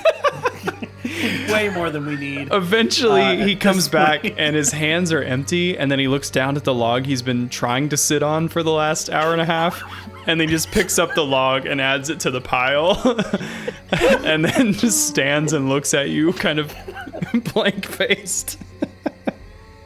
Yeah, and then You've reached the end of the logic gate tree with Theagenes. right. I don't have any axes, so I'm not gonna go ask him to cut a tree down. Probably not a great forest to be cutting trees down anyway. No.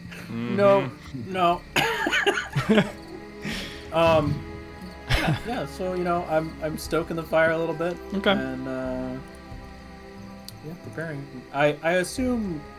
Did we take a long rest or anything? I'm still short wounded rest. from the prior fight, Short so I would do rest. that. Yeah. There. Okay. Wow. When you auto roll, it just bam, bam, bam, bam. That's cool.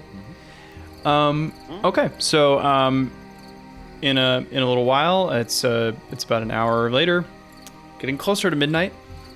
Why do all the cool things happen at midnight?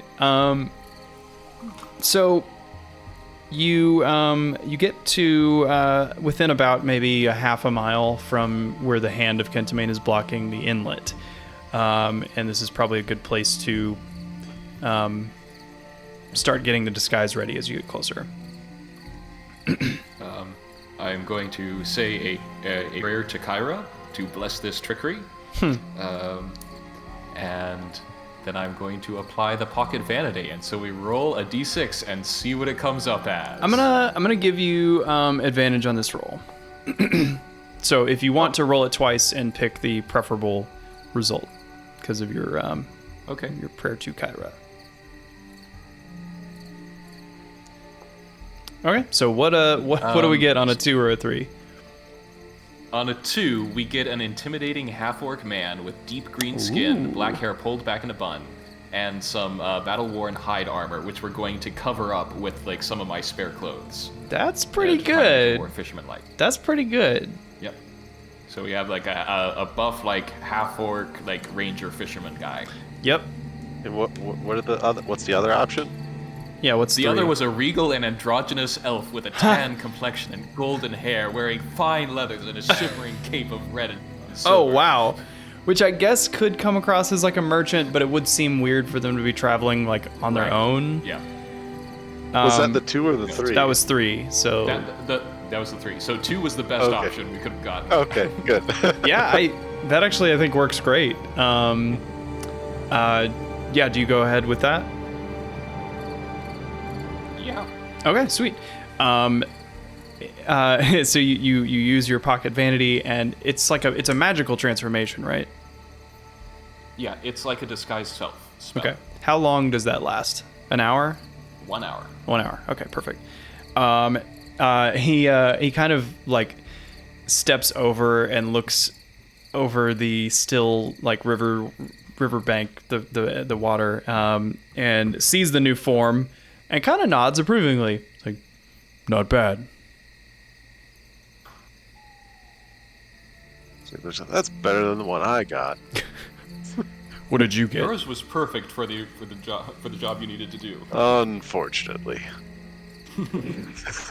Tell me of this unfortunate disguise. It was a dwarf. Shade holds his hand like at his waist, right? It was like it was all scarred, had a peg leg, and it was very ugly. But it worked. That's embarrassing. Got us out of a pinch.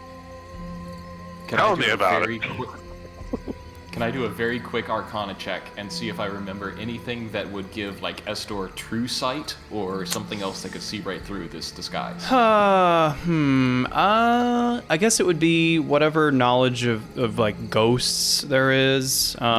So I guess Arcana, yeah.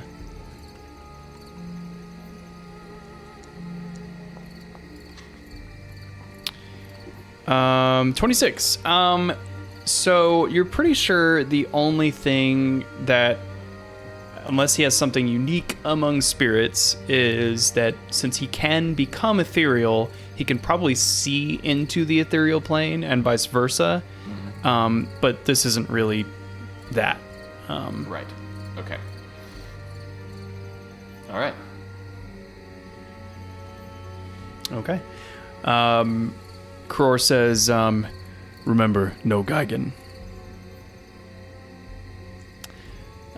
To the, I'm just kidding. Little Call of Duty reference for you there. All right. So, he says, I can feel the disguise slipping. We must hurry. All right. Go get him. So he's gonna go off on his own, and the rest of you are gonna go where? I think we'd be circling back around wide to come in basically where we left, right? Okay. Yeah. And like maybe staying hidden for a bit. Right. Yeah. Yeah. Then, shore crew. What are you guys doing? So Falbin and Diogenes. This is when you see some movement moving along the edge of the inlet. Right, and the message that I received only said that a disguise would be used and that they would try to approach from the far side. Yeah. Correct. So this could be a baddie. Probably not, though. Like, Given who's the gonna timing, pull- the specific Giving the timing, instruction. yeah. DM's like. So one thing is that you don't know it's Kror.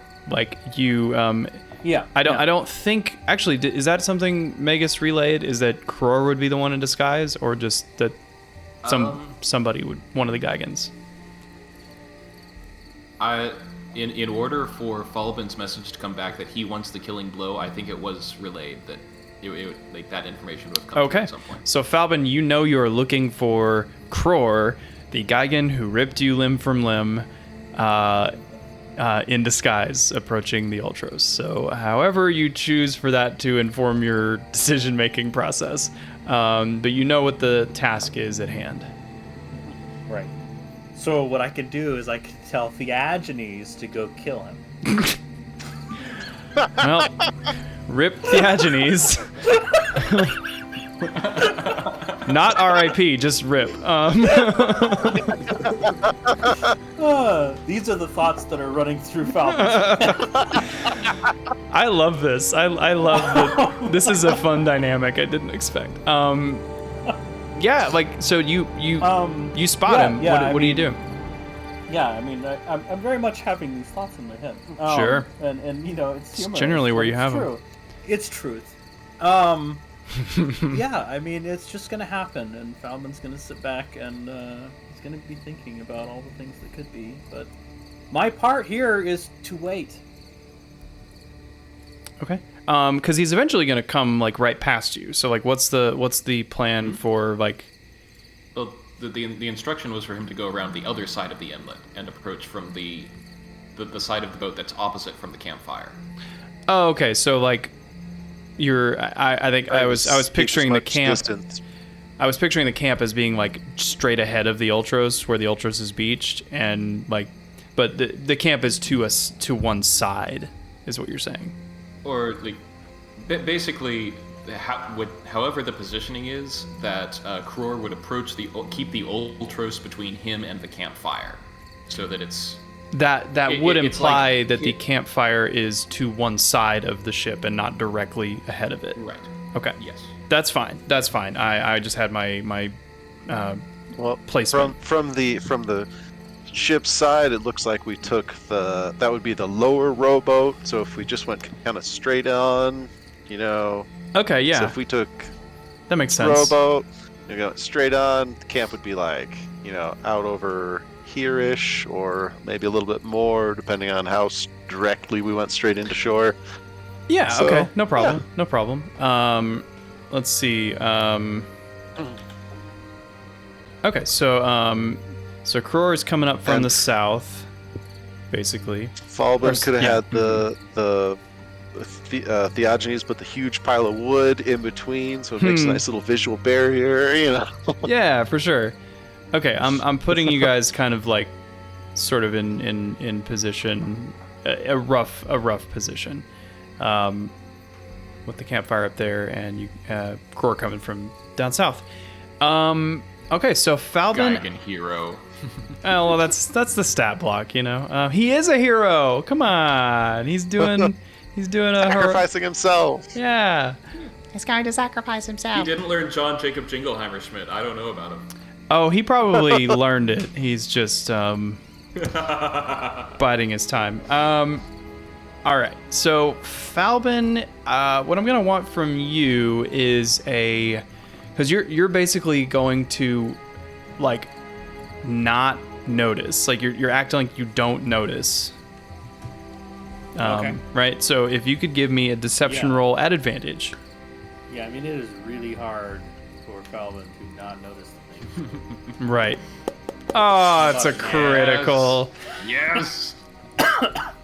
Oh, you're so coy.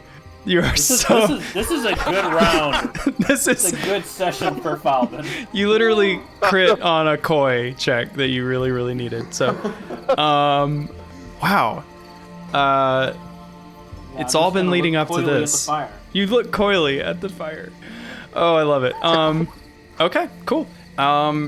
You do notice Estor.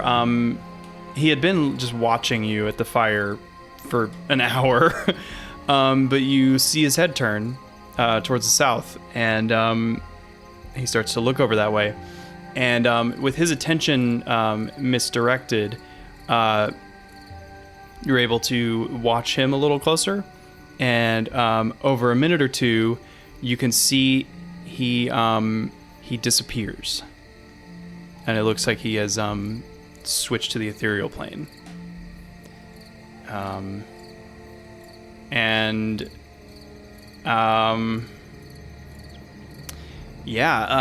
about 10 minutes, Kror, I guess you don't see this, makes his way up towards the Ultros and climbs up the side. And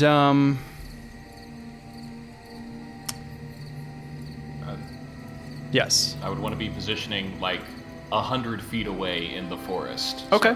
Okay. Why for? Why come? Why how? Por qué? Why? Just so like we're ready for exfiltration, but not visible to break the illusion. Yep, that makes sense. Okay, so after like maybe 10 minutes, you hear a war cry cut through the quietness of the late evening, and swinging down very quickly from a rope over the side of the Ultros is the orc disguised form of Kror. And he reaches the water and is just like sprinting through the water towards the beach. All right. Other Geigans, it's happening. Let's go. Cool. Yeah. They're ready. They're ready to go. They hear the war cry and they echo their own war cry. Like they don't have to pretend anymore. So they're like gathering him up. They're like, come on, let's fucking go. And Kyra says, well, I guess this is our cue. Are they coming with or are they staying here? I know Falben is coming with. Right, Falben's coming with. I assume we would want everybody together. Do we want Sprout present in Demetria's presence, or do we want to keep that until all this is taken care of? I don't think we have a whole lot of option now. I think we should all stick together. I mean, Right, stick together. she can stay in the bassinet with Kyra, but I assume this is something Kyra's gonna want to see. oh yeah, absolutely. So yeah. So you guys rush into the woods, and it's difficult to keep up. Like they're trying to remember to stop and turn and keep you guys in touch. Let's see. I feel like Shade would pretty much just barely be able to keep up if he's using his like shadow jump every other round Right. type of thing. So he is like using every trick in the book to get every bit of speed. Right. Absolutely. And Kyra's kind of helping bridge the gap. Every now and then she'll be like, "Oh, they went this way. Oh, come on. She's just she's excited. She's like, I'm trying to draw, but I keep running into spider webs. You guys run through the woods for about like 35 minutes. You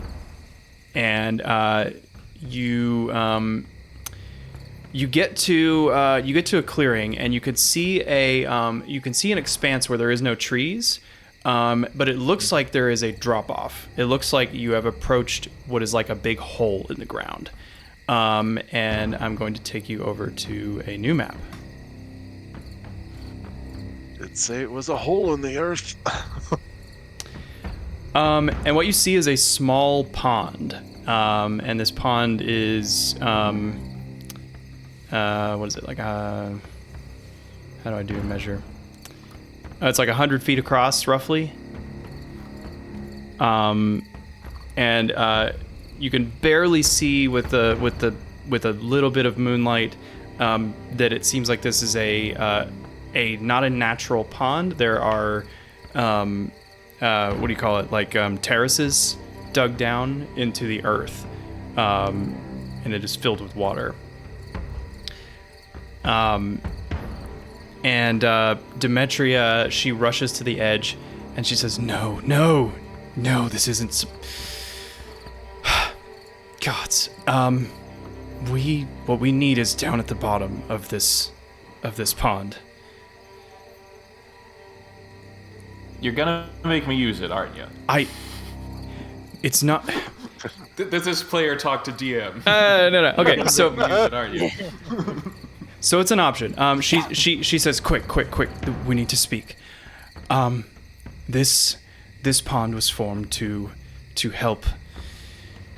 It's part of an ancient burial ground, and what I have prepared is within a sarcophagus at the bottom.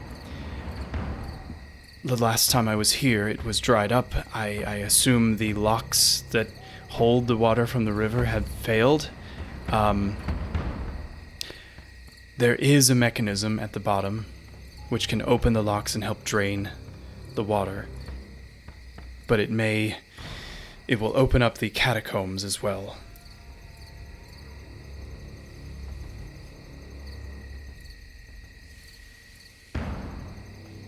So catacombs mean more monsters coming after us?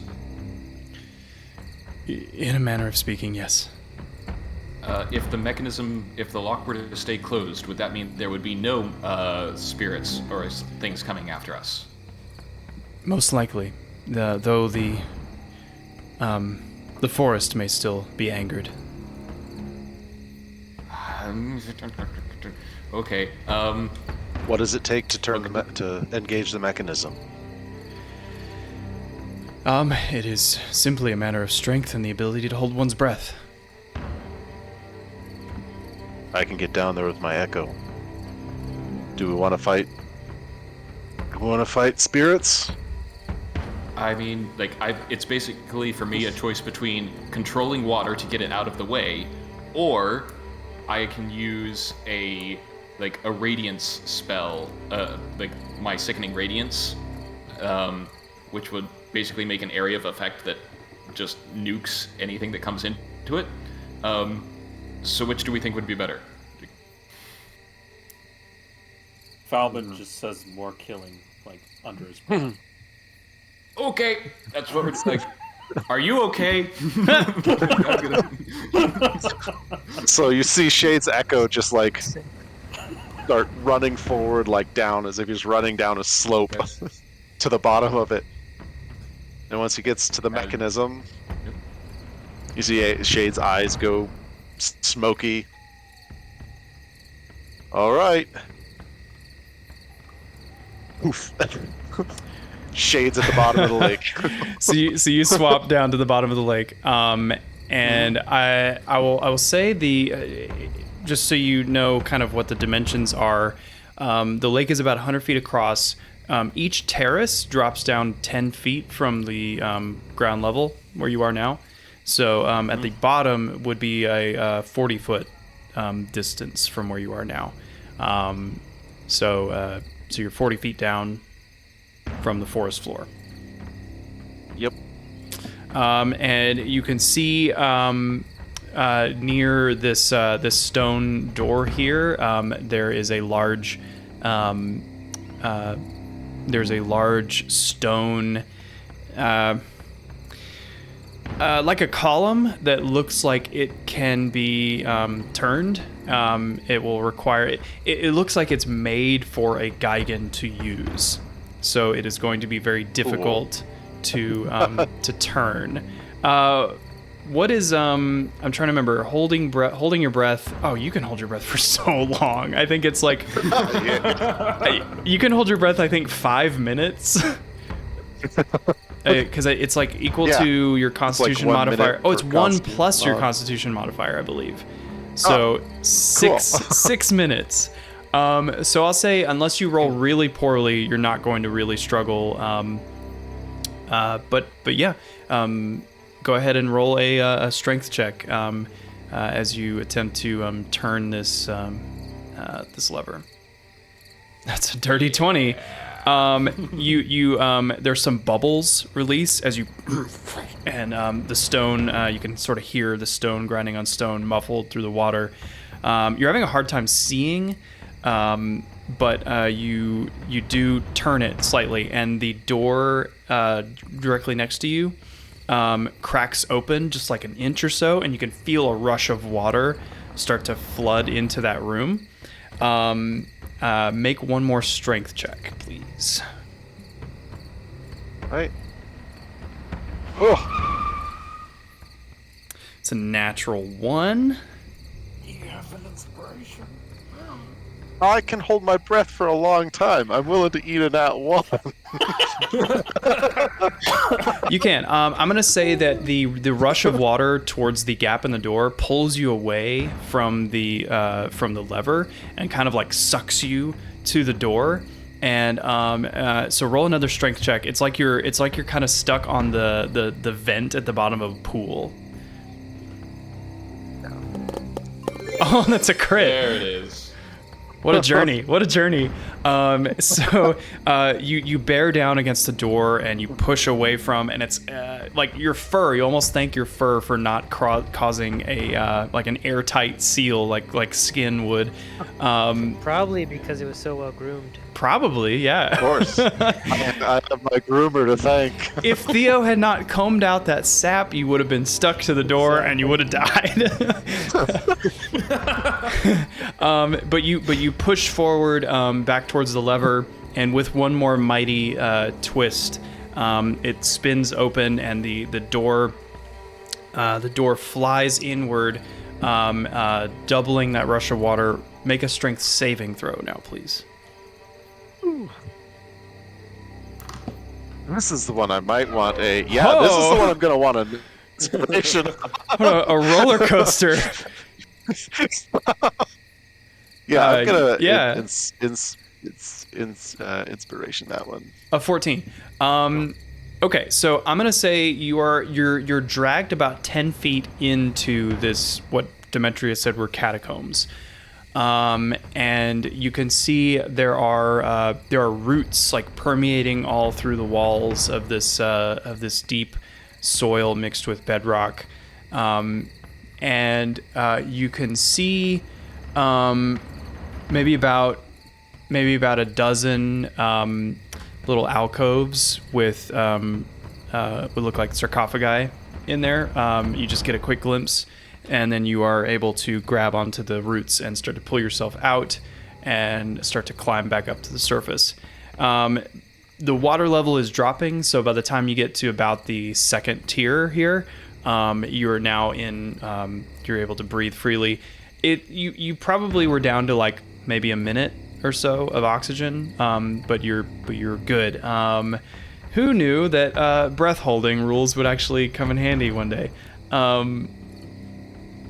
Cool. So Demetria seems relieved, and she says, "We will have to be extra careful, but let's make our way down."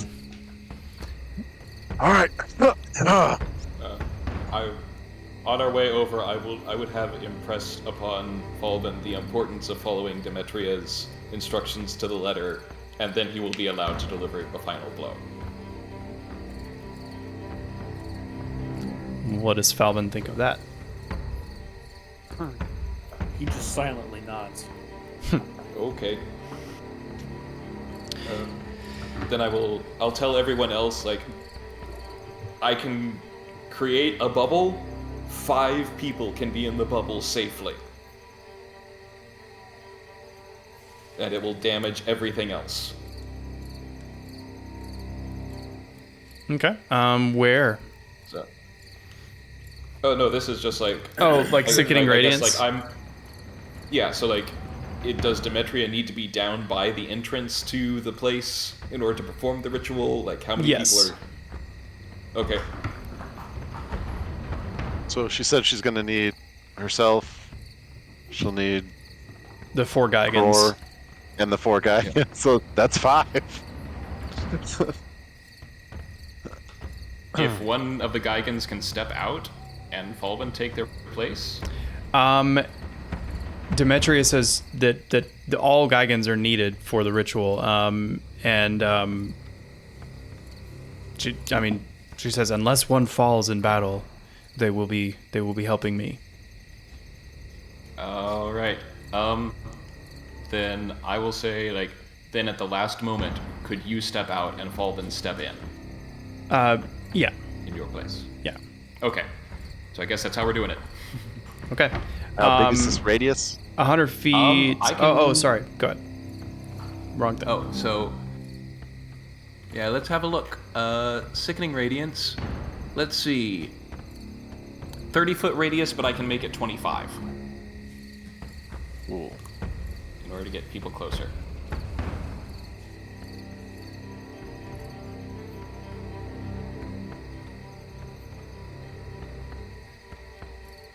Okay, I'm gonna give, if somebody would not mind taking like movement control of Theagenes' character sheet, who would be willing to do that? The Firekeeper will do that. Okay, cool. Awesome. Let's see. So, Crikey, I'm gonna give you permission. You should now be able to operate it. Kyra says she will stay up at the border with Sprout.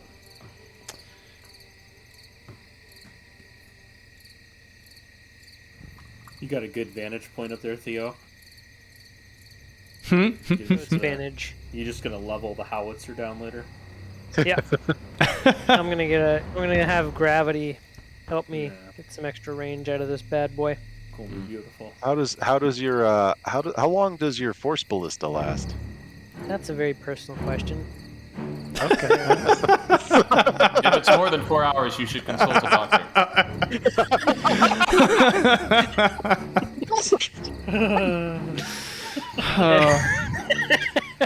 Just guys being dudes. Cool. It should last. Should last as long as it needs to. At least one encounter. I think what he's going for there is maybe we should summon it before the battle, depending on how long this takes. Yes, that. How long? So it's ready. How long does it take? What, your force ballista? I think it's an action to deploy, or is it bonus action? It's not like a 10 I minute. mean, how long are we anticipating this thing to last? Is it worth me waiting and doing it in case something does happen? Well, if you knew, that'd take all the fun out of it. It's almost like we're expecting something to come out of this door, maybe that door. Yeah, I will say that.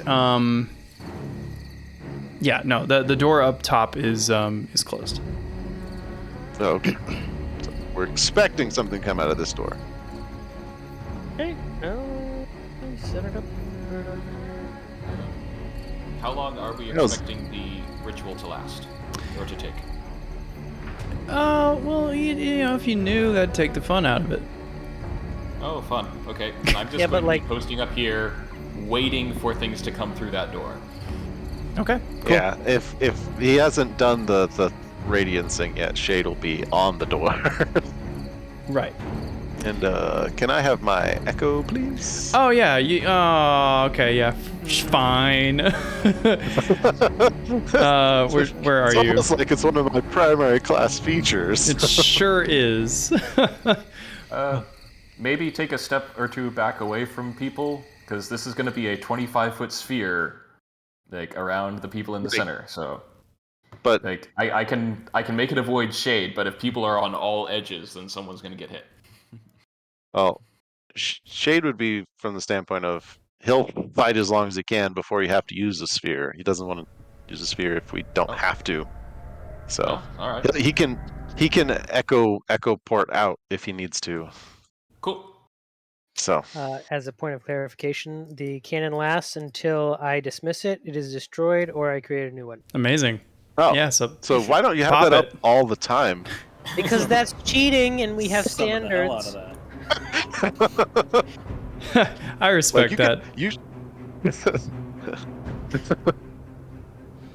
Oh, nice. Okay. Let's just get an initiative roll. For no particular. Well, I mean, Not that it matters, but who's going No, it first? doesn't. yeah. There's No no active- active combat encounter. Yeah. I'm It's not going to active right have I'm going to have Demetria and the Gigans basically go at the bottom of the round. They will perform each step of the ritual at the end of. Oh, there's no active encounter. There you go. Now you have one. Sorry. 15. You do better than that. Yeah, and Crikey, could you Well, none of please the roll rest for of us did. Theagenes as well? Oh, that's right. If he gets higher than me, holy. Tell him to go get some firewood and have him come back later in the initiative roll. Or just steal his initiative. Okie dokie. Hey, Game Master's rolling some dice. Okay, so Diogenes is up first. What's he doing? You don't yet see any enemy activity. There's so many things on this thing. I can give you some. Envision him with a Bilbo Baggin-esque pipe, smoking some Lotus, Yeah. just kind of chilling, blowing I think loads. Theagenes is gonna move like over here, and then he's gonna reserve his action for if something comes through that door that he doesn't like the look of. Okay. Sounds good. What particular action do you want to prepare to cast a spell or throw a spear or something?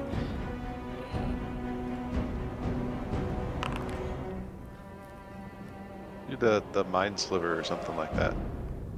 Oh, there's spells. Yeah. I'm so sorry. Keep in mind. Keep in mind that if you prepare a spell, you have to use it before your next turn, or the spell slot goes away and you didn't get anything. Here is what I'm going to do. I'm going to give you guys a group ownership of Theagenes' character sheet so that you can crowdsource your Look at that. your metagaming. Yeah.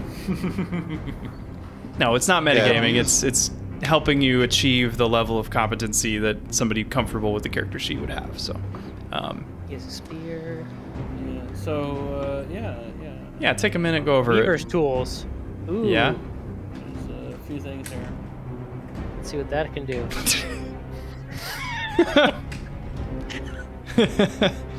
He's just over the corner crocheting. Yep. Underwater basket weaving is coming back.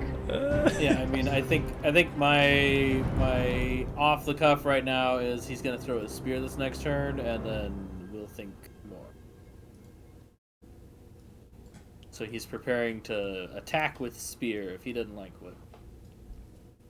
Okay, sweet. No problem. Okay, up next, Shade,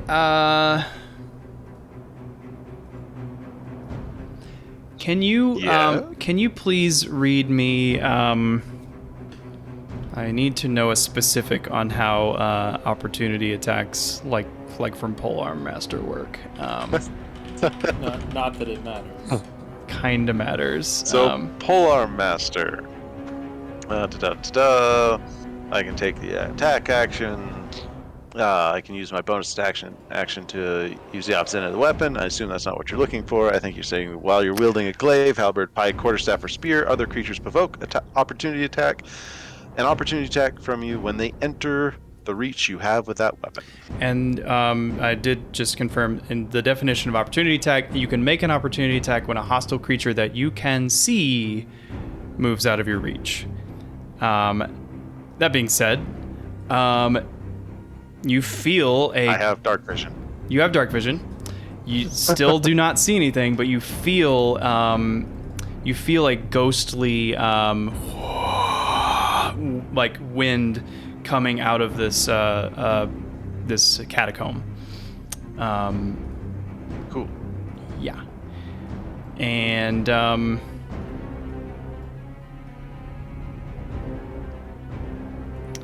let's see.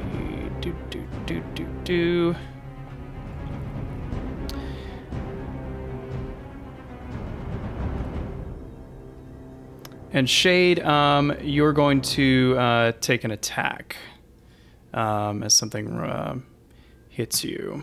It's 15, so you feel this like come at you and clang off your armor. Something invisible is attacking you, but you felt more of this ghostly wind fly out and away. You're not sure if it was one creature or multiple. Let's see. Where are all of you guys?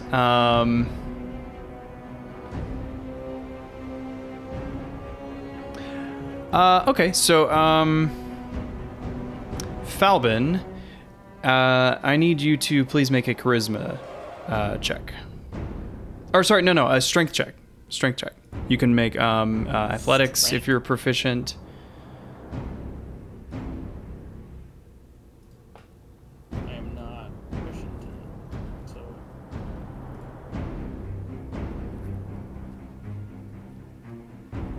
You said a saving throw? Just a check, like you were resisting a grapple. Cool. I'm gonna inspiration that. Okay. I don't know if you saw. Can you see my roll there? I can. Yeah. Okay. Yep. Okay. Okay. So you Sucks to suck. you are hurled 30 feet straight up by some unseen ghostly force, and as you fall, I'm gonna need you to take, or you will take, 5 bludgeoning damage as you hit the ground. That could have been worse. Could have been worse, but there are invisible creatures that can telekinesis you, apparently. And Shade, same thing. Please roll a strength check. You said I can use athletics if I have it. You if can. I'm proficient. Yep, Because I am very proficient in athletics. sure you are. And I'm gonna roll like crap. Okay, roll a, oh wait. Hold on. You are thrown 30 feet straight like down, so like south. And you are. So basically throw me into the wall. Yeah. So if you target comes into contact with a hard surface or heavy object, you take 1d6 per 10 feet moved. So another 3d6. So 25 feet. 7 bludgeoning damage. Falcon, you land on the ground, spraining your ankle, and is this really worth it?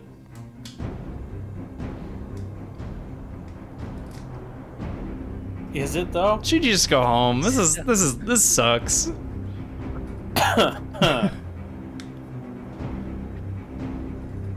Yeah.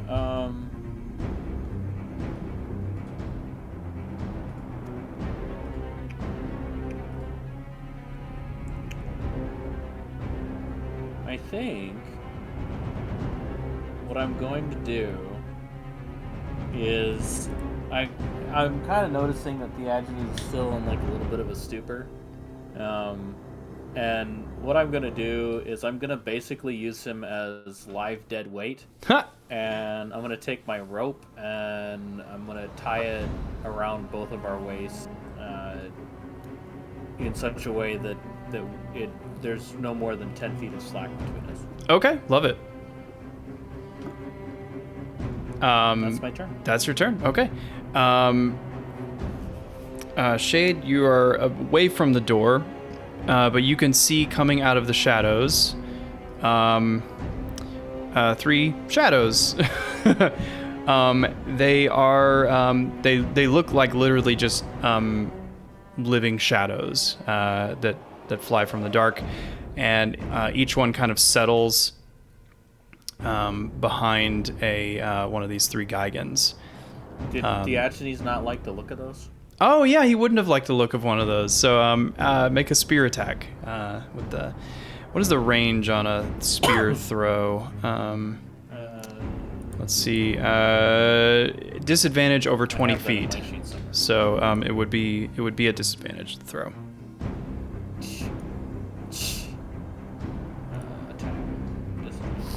10 to hit.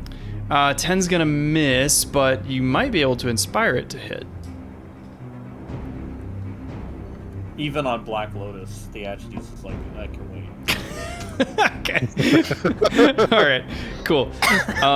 So a cruel shadow, twisted shadow, settles behind the 3 Gigans. You can see they are like getting into like a sumo squat position around what is like a cylindrical altar at the bottom of this like barely flooded well now, and this cylindrical altar is made up of like 3 rings stacked atop each other, and they kind of are settling down in a position that looks like each of them is grabbing onto these rings and going to be turning them one way or the other. Something perfectly suited for somebody with 3 sets of arms stacked directly above each other. But these shadows are going to try to do their worst. So they're each going to roll a... Real quick. Yeah. This guy entered my range. Do I get to attack him? Oh, Yeah. 10 feet. Please do. I would very much like to. Get him. 24. 24 misses. Yeah. You can't Sorry. attack the darkness. No, yeah, that 24 is 24 is great. Roll for damage. 8. Okay.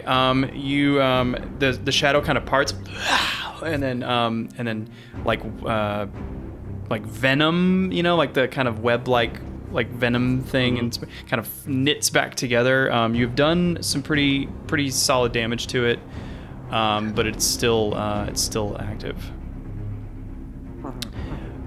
So they're each going to attack the Gigan in front of them with a strength drain. So the one you attacked is going to go first. That's a 17, which I believe does...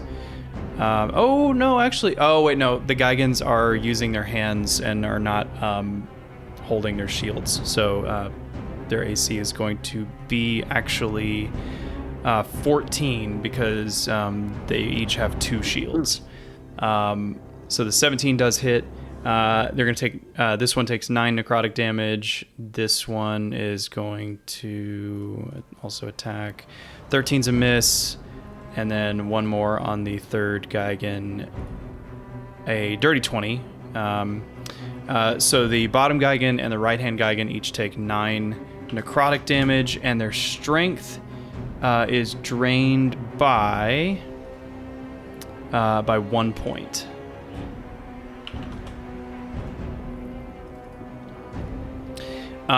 Shade. Cool. Shade's gonna yell up to Magus. I think it's time for that spear. There's invisible somethings came out of that hole. And then he's going to attack this guy again. You're attacking the Gigan? No. I'm just kidding. It sounded like you said Gigan. I'm attacking this guy because he's got his strength drained, so he's a lost cause. I might as well just put him out of his misery. Yeah. Okay. I'm attacking this same shadow.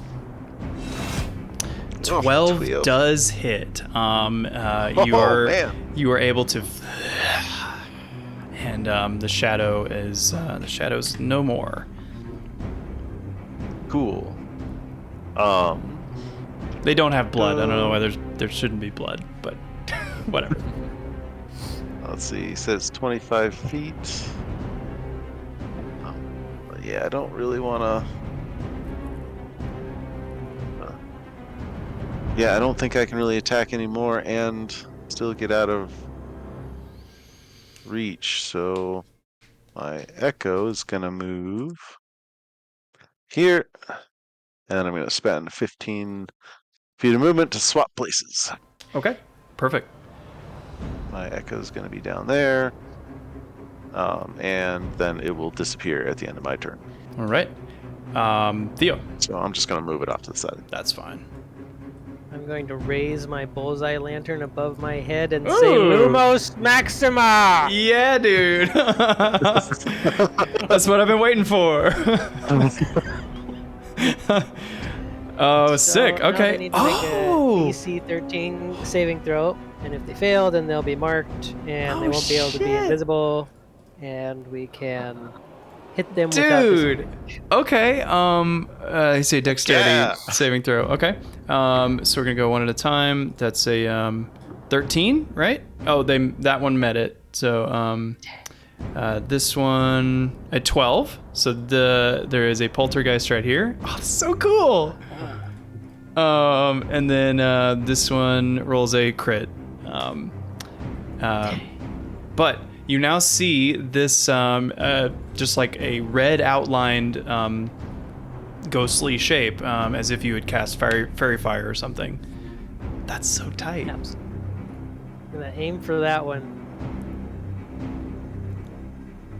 23 absolutely hits. Boom. Do you want a hunter's mark before we get too far in your turn? That would have been a bonus that I used already, and I can't. Oh, okay. Wow, damn. Okay, nice job. Still take a chunk out of this. Oh, wrong one. Pay no mind. That was one of the other 6. Sorry. Pay no mind. Sweet, nice job. I guess Rue now.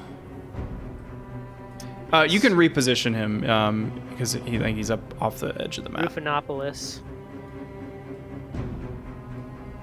It's also going to stay near Theo and storm with pinion and miss. Yeah, Seven's gonna be. I didn't mean to giggle at that. I apologize. It was meant to be giggled at. Oh, sure. Okay, cool.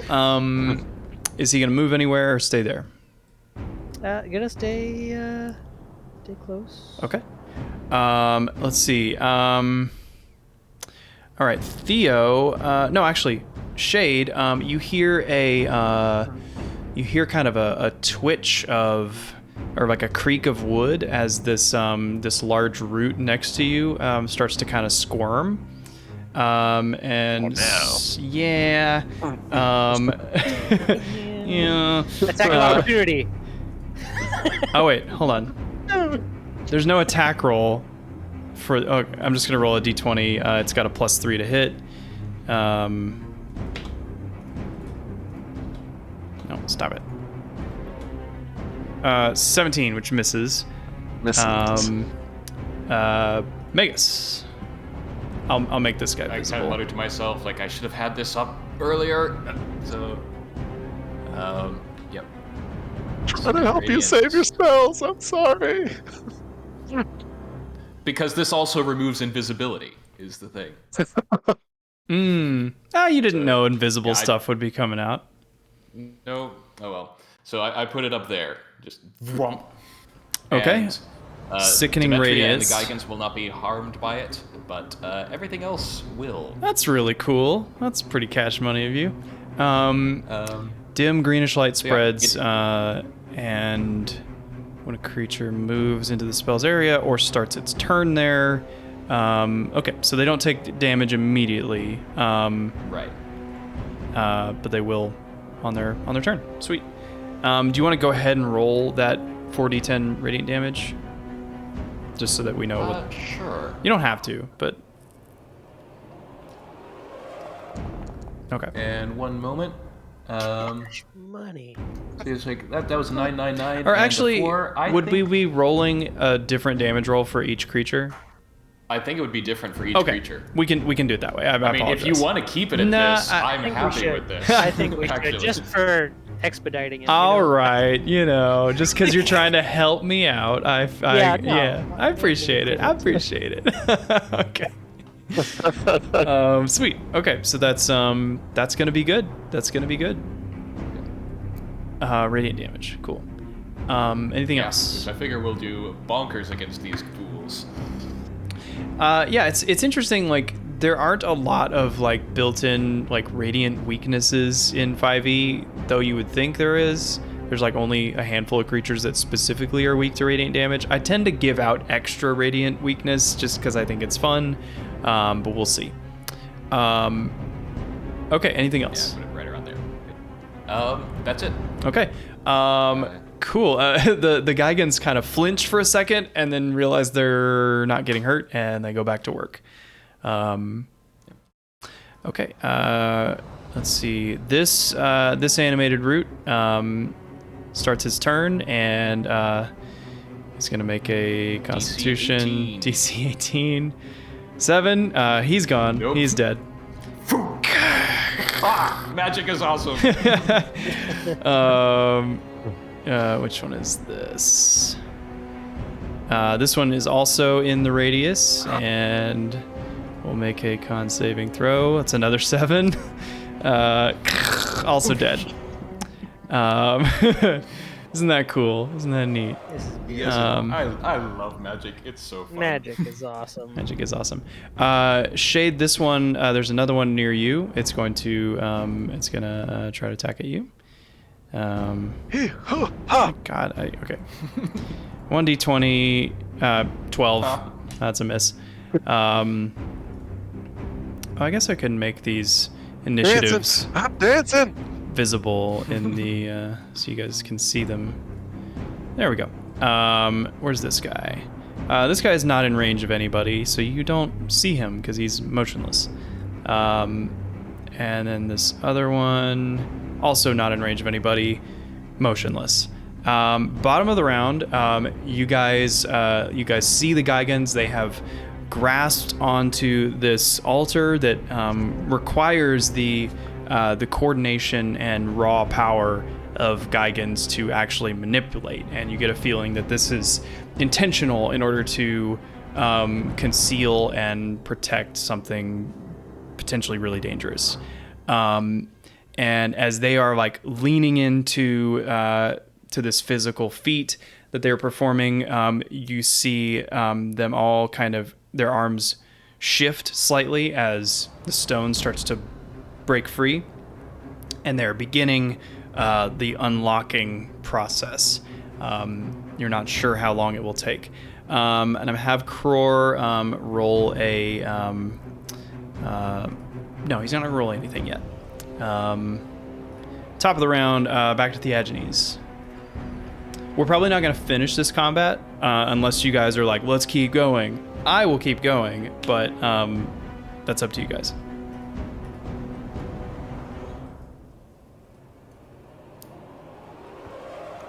Okay.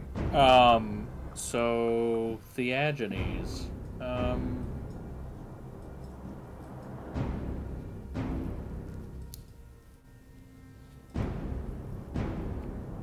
of thinking. Mind Sliver thing. Yeah, Mind Sliver would probably be a good option since it's a cantrip. You can use it over and over. Oh, hold on. While you're thinking, you hear some heavy stomping in the woods to the southwest over this way. And emerging through the forest is a treant. And it is carrying some large rocks. But it ends its turn. It ends its turn there. Exciting. So I guess I think if I'm thinking about this right, there's not really 60 feet, yeah. So can I mind sliver this little ghost poltergeist here across the way? Yeah. That's what I think I'm gonna do. So I guess he needs to do a saving throw. Sure, yeah. Let's do that.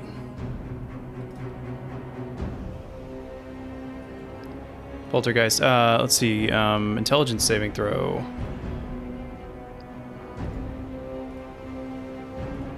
It's a 16.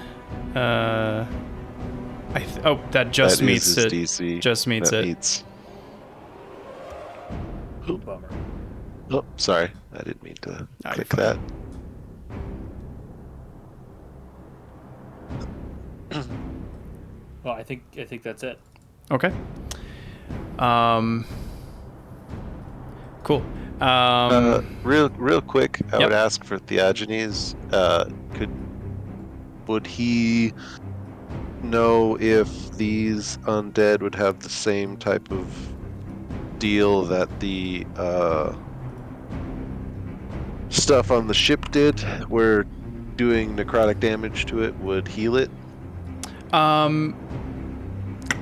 Probably not. Probably not. I think that was a pretty unique trait. Okay. So then, like, chill touch and Toll the Dead Yeah. might actually work on Totally, it too. totally fine. Okay. Okay, but he cast Psychic Lance, right? Or Mind Sliver. Mind Sliver. Yeah. Yeah. Okay. Any movement? Giving Crikey options for next turn. Totally, yeah. Okay. Poltergeist. We're gonna get some more Poltergeist attacks. Radiance. Radiance, yes. Boom, boom, boom, boom, boom. Let's do It only happens if they fail their check. Right. Sure. Constitution saving throw. Yeah, dead. Bye. This one here, Constitution saving throw. Dead. Pretty cool. Fourth level bullshit. Constitution, that's a 9. Dead. Falbin. You just see a bunch of just like in the mist. They make that noise as well. Yep. That's why I did it, because that's what the noise did. That's beautiful. I love it. Thanks. Can I tell if the treant is hostile? It looks angry. As much as a tree can look angry. And we were kind of warned that the forest would attack us during this. Yeah. And I guess has he taken a turn? He took a turn at the beginning of the round. He was traveling. He was moving, so.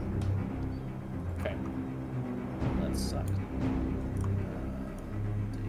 Yeah, he rolled a 18 on initiative. I'm gonna go for this route here that's on Shade. Okay. With your dagger? He's gonna get the dagger.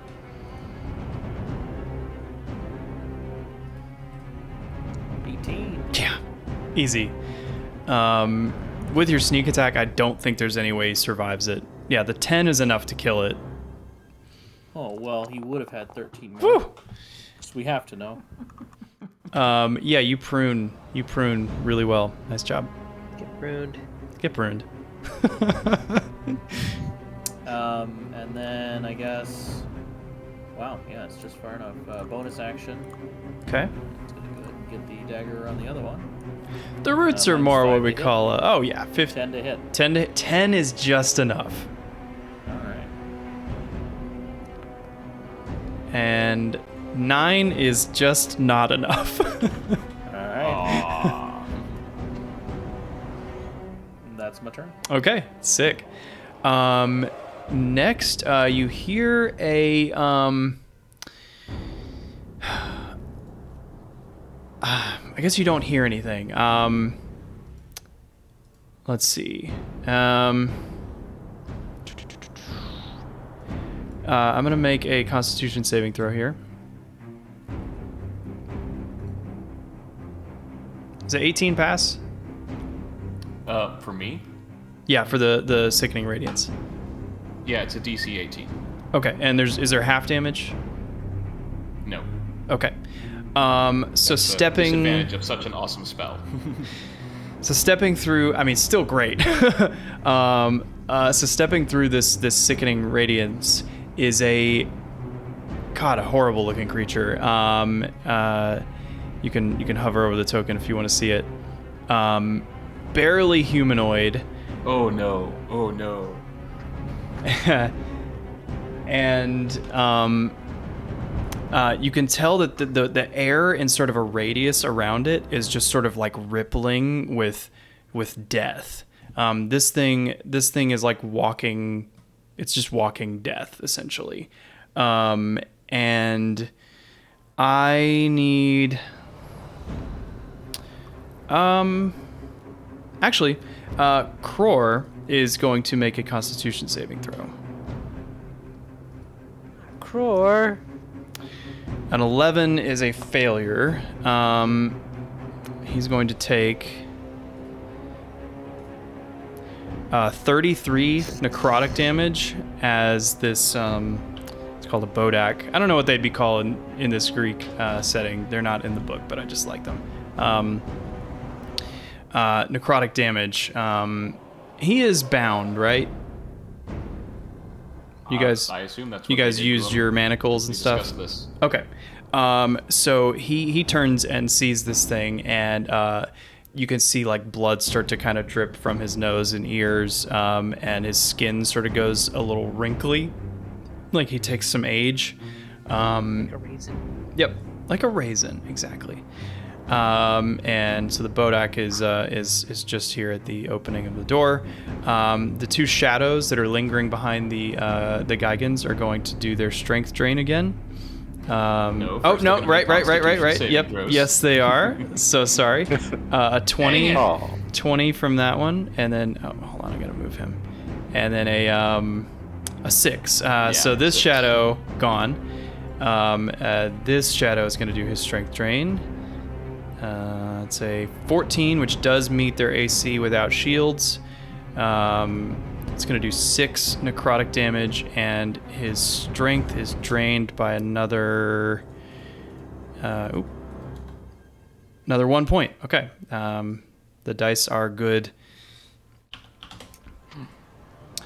Shade.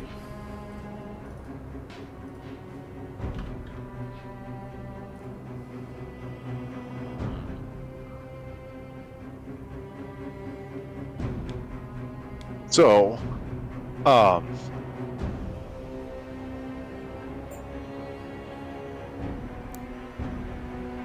we've been treating my echo as if it is a creature, right?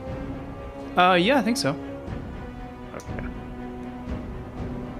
I'm just wondering if I could send my echo into the sickening radiance without it being instantly destroyed. No, I don't think it works like that.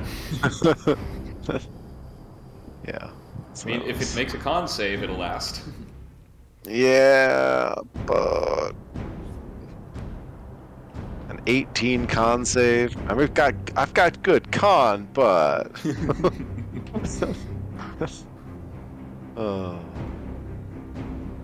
yeah.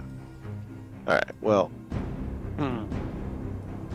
either way, first action is bonus action to get my echo back, and then I will finish off this route. But hopefully.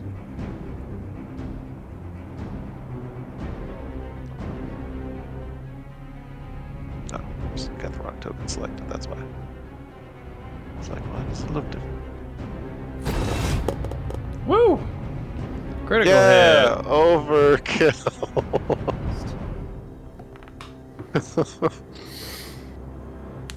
Oh my god. On this route that has 1 HP remaining? Tell me how you do it. You don't have to. Yeah. If you don't. I wind up and I just double overhand just slash straight down into this root, and it just explodes into pieces everywhere. No root has been killed as hard as that root was just killed. Amazing. Good thing Sprout wasn't here. Right? Anything else? Yeah. I'm going to.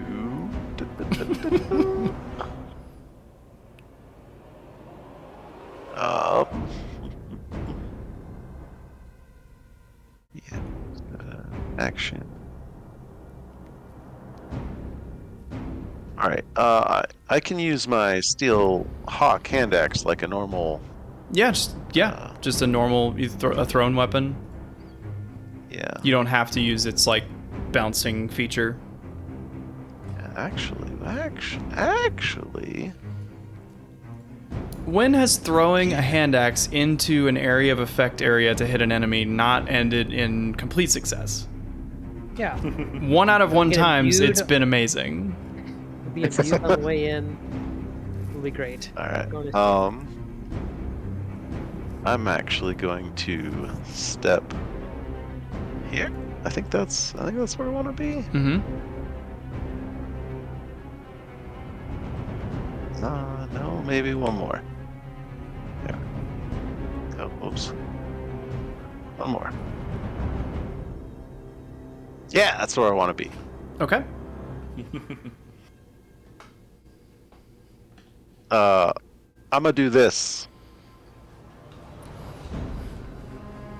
Yeah. Oh, lightning javelin. All Going right. for the Whoa, I want to do it yes. in a line. It's not gonna let me do it in a line. It's gonna Oh, make it it. should. whatever. Oh, what? It makes like a straight line. That's dumb.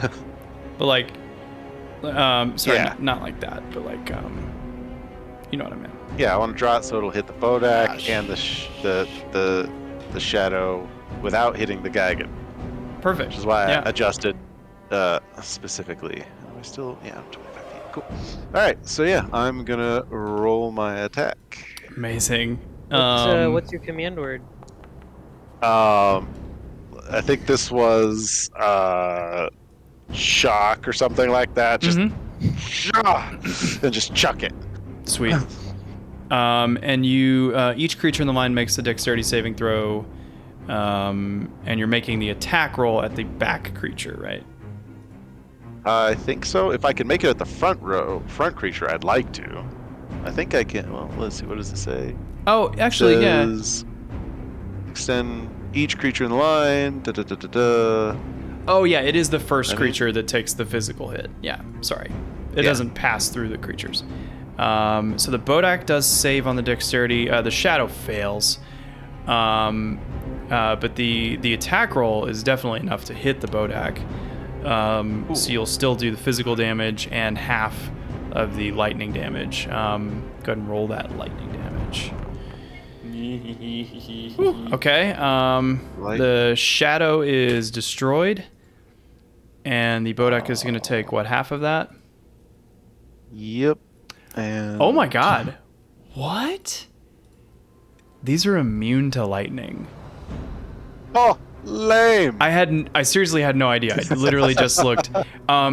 You see that it dodges the javelin, and then the lightning just courses around it. It's like the lightning is afraid of it. Like the lightning literally parts around the Bodak and then reforms behind it, exploding the shadow, and it looks directly at you. Man. Rules lawyer a bit. Okay. On the order of the rolls. So is the dexterity saving throw just for the lightning effect? Yes. Yeah. Okay, then it was a 25 to hit on the attack of the javelin itself. Yeah, the javelin still. Oh, sorry. I didn't mean to say that he dodged the javelin. We did I already said earlier that the javelin hit, and I just forgot. So go ahead and roll the physical damage for the javelin also. It's not giving me an option to roll the physical damage. So I'm looking up what a javelin is. 1d6. Is it other 3D50? formula? No, that's not it. 3d50. 1d6 plus 3 plus 46. I mean, sure. It looks like you rolled a 6 on the d6. So okay. So yeah, all right. like So 9. Yeah, so you take 9 damage, I guess. Okay, sweet. That is something. But now you know that he's immune to lightning, and now I know. Cool. Cool. Yeah. Yeah. Cool. My echo one more spot, so it's 30 feet away from me. I believe that is correct. Yep. 30 feet.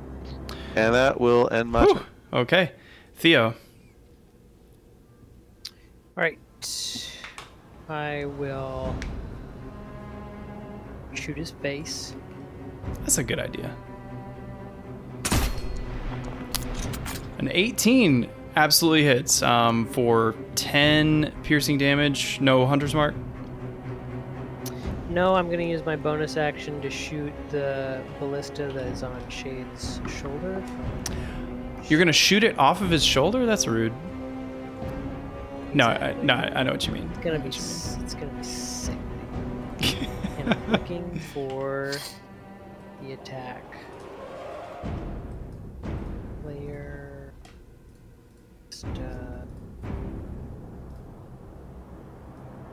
Here, there's a force ballista on his shoulder now. Actions. Fire. Force ballista. 13 is not going to hit. Come on. Come on. What are these guys made of? Fear. Fear. Okay, Rue. Pretty much. Woo! Worse. Rue's very afraid. He's very spooked. I don't like that thing. Yeah. Megas. Okay. So, in regard to inspiration, I believe it has been discussed that for an area of effect spell, I can force disadvantage in one of the creatures affected by that spell? Yeah, I think so. Okay. So I'm going to use my inspiration to force the Bodak to roll at disadvantage on its next turn. Okay. On the Constitution saving throw. Yeah, because I think that it only works once. Because Yeah. otherwise it'd be too overpowered. But yeah, fuck that one guy in particular. Okay, cool. Love it. And then as for your turn. Are treants sentient? Are they intelligent? Yeah, make a nature. Well, okay. What's your pass? Well, your intelligence is pretty high. Yeah. I mean, they're smart enough to walk around and throw rocks. You know, like they're compared to a tree. Get out of here. Geniuses. Super smart. Yeah.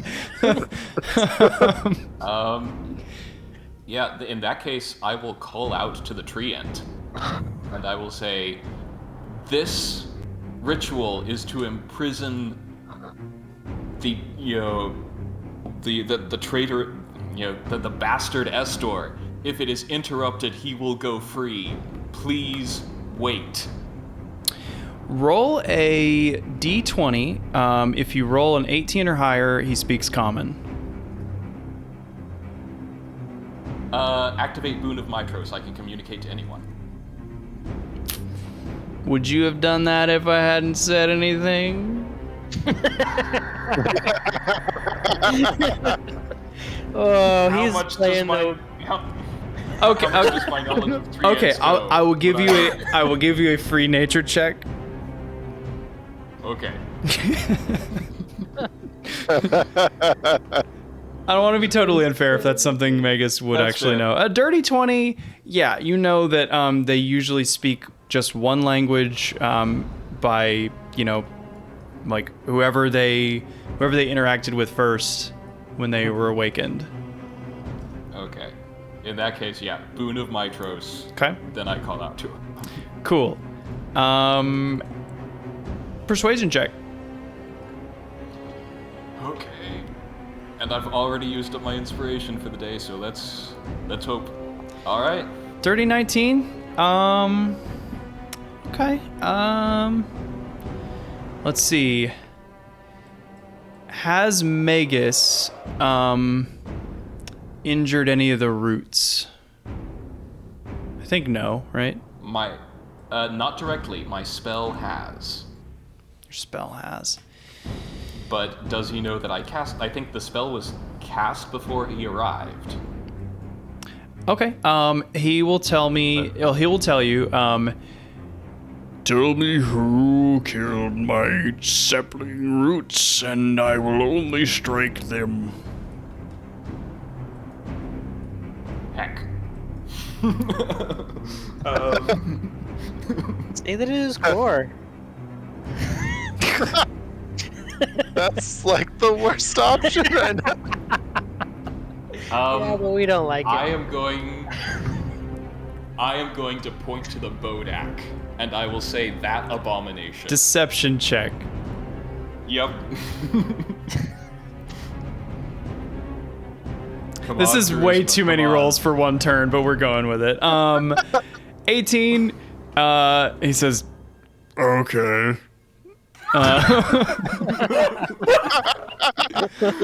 I'm gonna say that's your whole ass turn, though. That is fine. Okay. I'm okay with that. Okay. All right. Okay. All right. Let's see. Ooh. Echo is in range. Oh no, it's 10 feet. Never mind. Oh wait, no, it is in range. Okay, yeah. It's gonna be a grab attack. It's a D20 plus 3. 23. The Echo is yoinked and I think destroyed because it does. Yeah, it does some the damage. damage. Yep. Does a damage, just even one. Yep.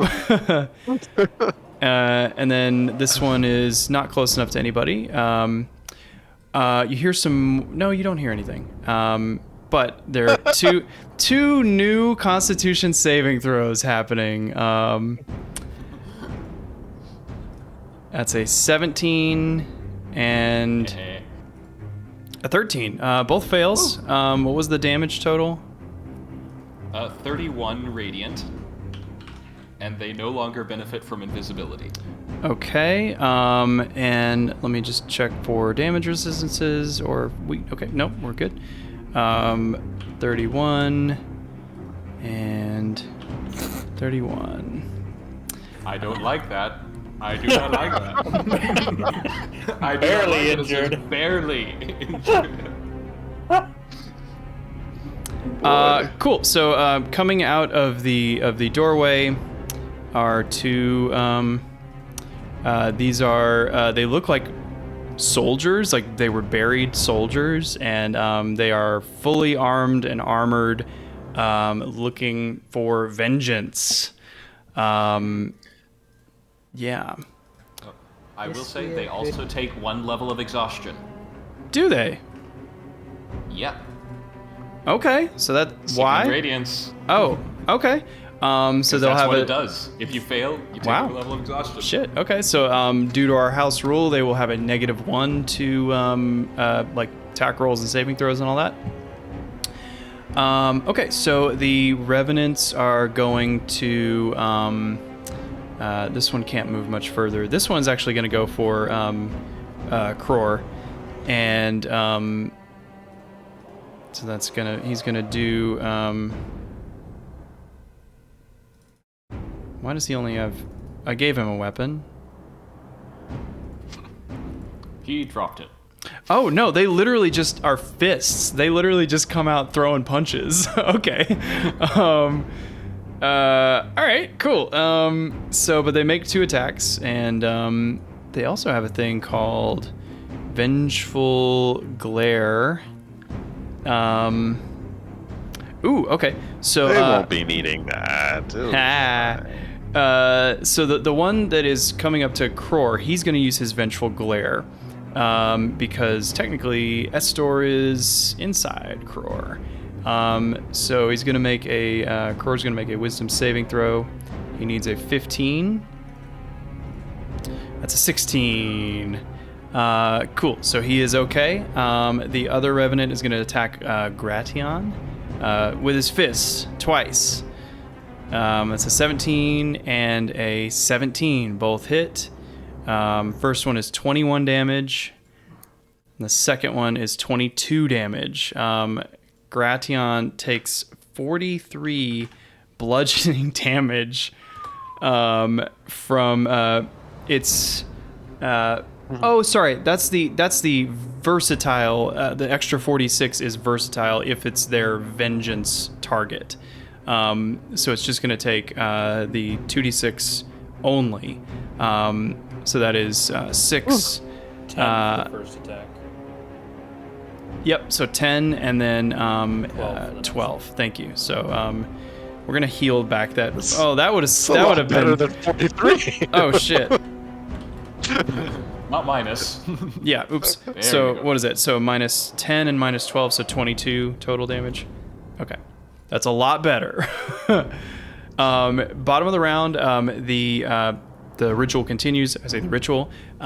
They make one big solid twist, and you can see there is like an oculus type thing appearing on the top. And there is a sickly purple glow that emanates up out through the oculus. The other thing that happens is because of the radius or the proximity to the Bodak, the Gigans and Demetria are all the Gigans and Demetria are going to need to make Constitution saving throws. And so we're going to do that really quick. So Gigan there, it's a 14. I needed a 13, so that's good. This Gigan rolls a 21. That's also good.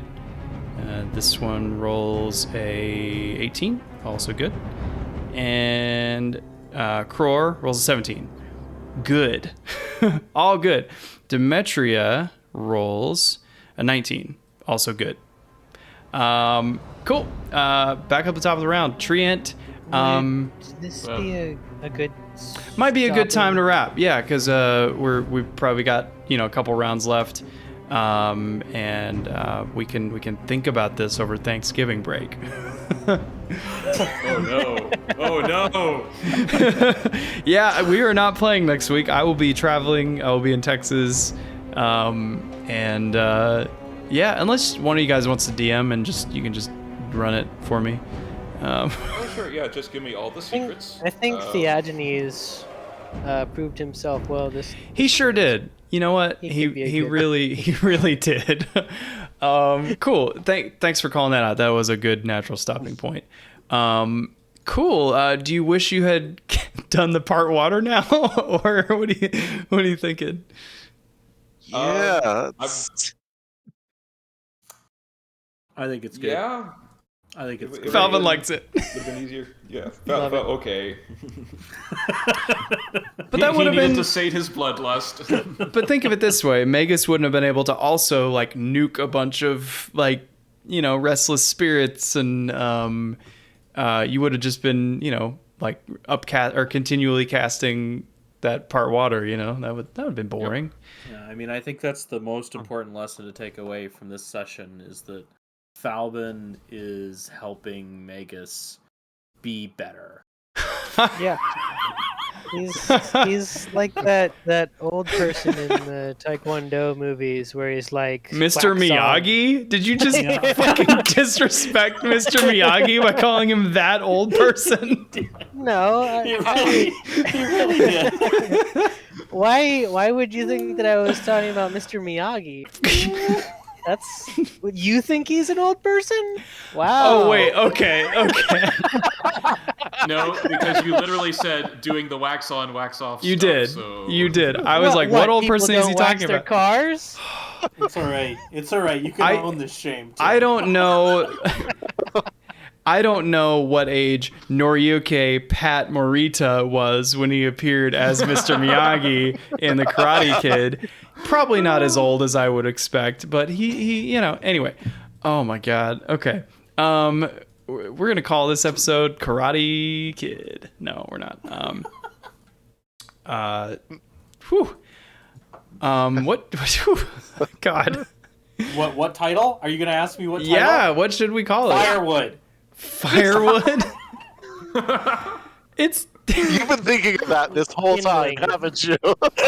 Kindling. it's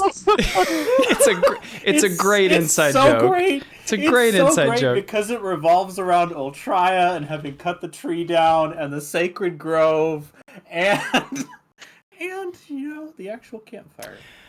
I will put it on the list. We may let fate decide. Any other suggestions? Demetria's plan. Okay. I hope I wasn't overstepping in like having her have sort of a plan. Oh no, I was counting on it. Okay. All right. Cool. All right. I didn't want it to be like, I have another suggestion. Yeah. The tree speaks common. Okay. It does speak common. Well, actually, no. We don't know we don't know if it speaks common because you used Boon of Mitros. Oh. The tree might speak common. How about on an 18 or higher, the tree speaks common. That's so long. That's like a Fall Out Boy song title. Jeez. Wow. Bodak is cool. I like Bodak.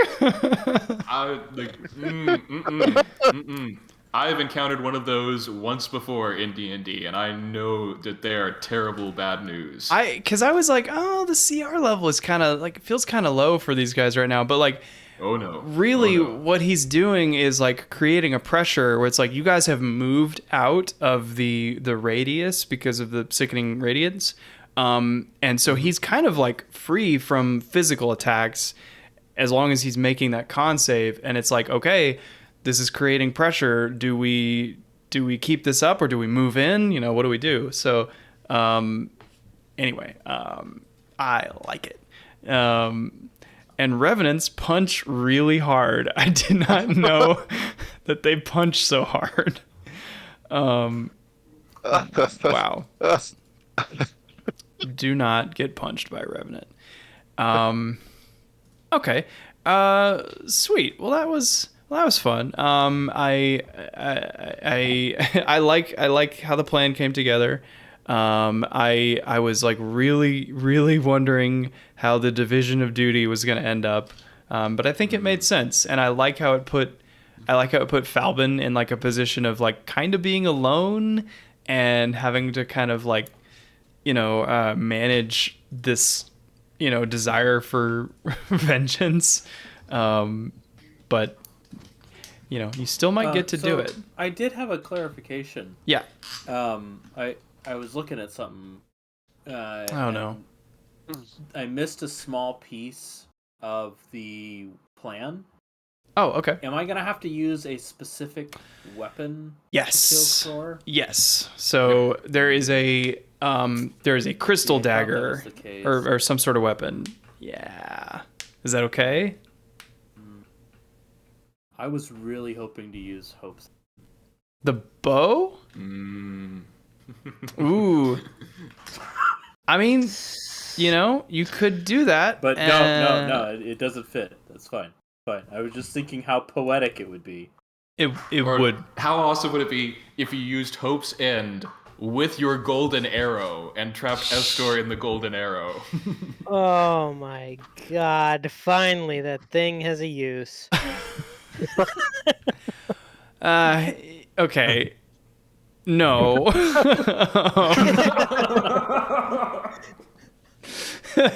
You're not gonna imprison Estor eternally in your softball trophy. That's not happening. It would be so appropriate. No, it's the same trophy that everybody got at the end of the game when you said GG to the boar. It's not happening. Oh man! But just think how just annoyed Estor would be at that. It's like, wait. I expect to be imprisoned in a weapon of at least 2,000 gold piece value. Right. You're And putting me in because- this 25 GP arrow. And because gold is malleable, you could just start shaving it off. No, but he's also has the ticket of authenticity from the auction where the bidding was absolutely incredible. It was There was that one guy that bonkers. actually paid money for it. That was him. I know.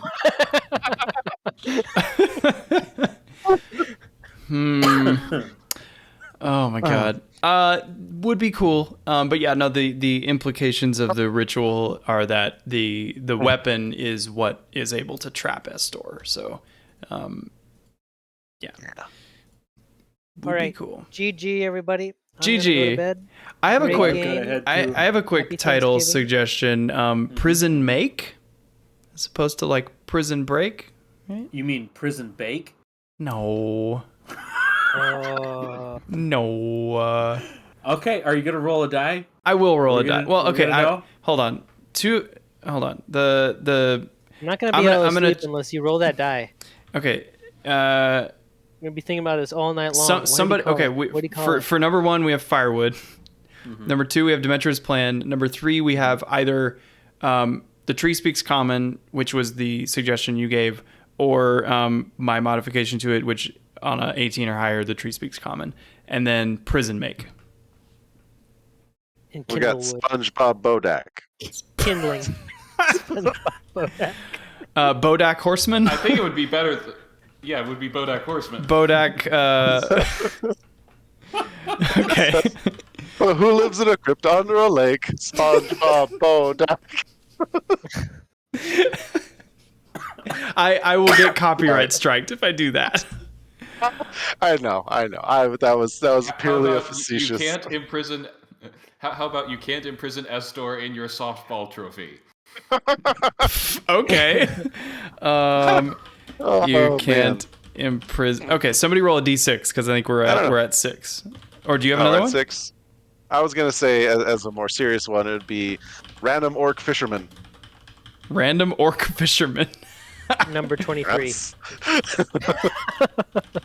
Okay, cool. Wow, did I really spell trophy TROFEE? What the hell is wrong with me? 5. Okay, so that's 1. Demetrius 3, 4, 5. I think that's Bodak Horseman, actually. What? No, I didn't take that seriously. No. I like a reroll. I put 3 suggestions in there. Please do a reroll. I think that's How many? too much of a How many pop culture sides? reference. How many sides of it? 7, because I still do like Bodak Horseman, but if oh my god, okay, it's a 5 again. Fade. Rigged. No, I don't want. Okay, no, do it again. Roll it again. If it's a 5 again, Come on, this isn't. What is this? 6. Okay, that's you can't imprison Estor in your softball trophy. No. Roll it again. Roll it again. I was trying to be fair. Hey, if you get to roll, If you guys really want to roll again, we can roll again. Absolutely. Just keep rolling. The first one that gets 3. 5 again. it's gotta be 5. Like we have No. roll it again. How about this? How about this? We do a subtitle. We do. You can't imprison Estor with your softball trophy. Subtitle: Bodak Horseman. We're gonna really get the algorithm this week. Yep. Okay, we're gonna go with that. But Tim, Craigie, thank you for joining. I'll plan for week after Thanksgiving, but if anything comes up, let me know. What a good time. Good to be back. Good times. Yeah. All right, thanks everyone.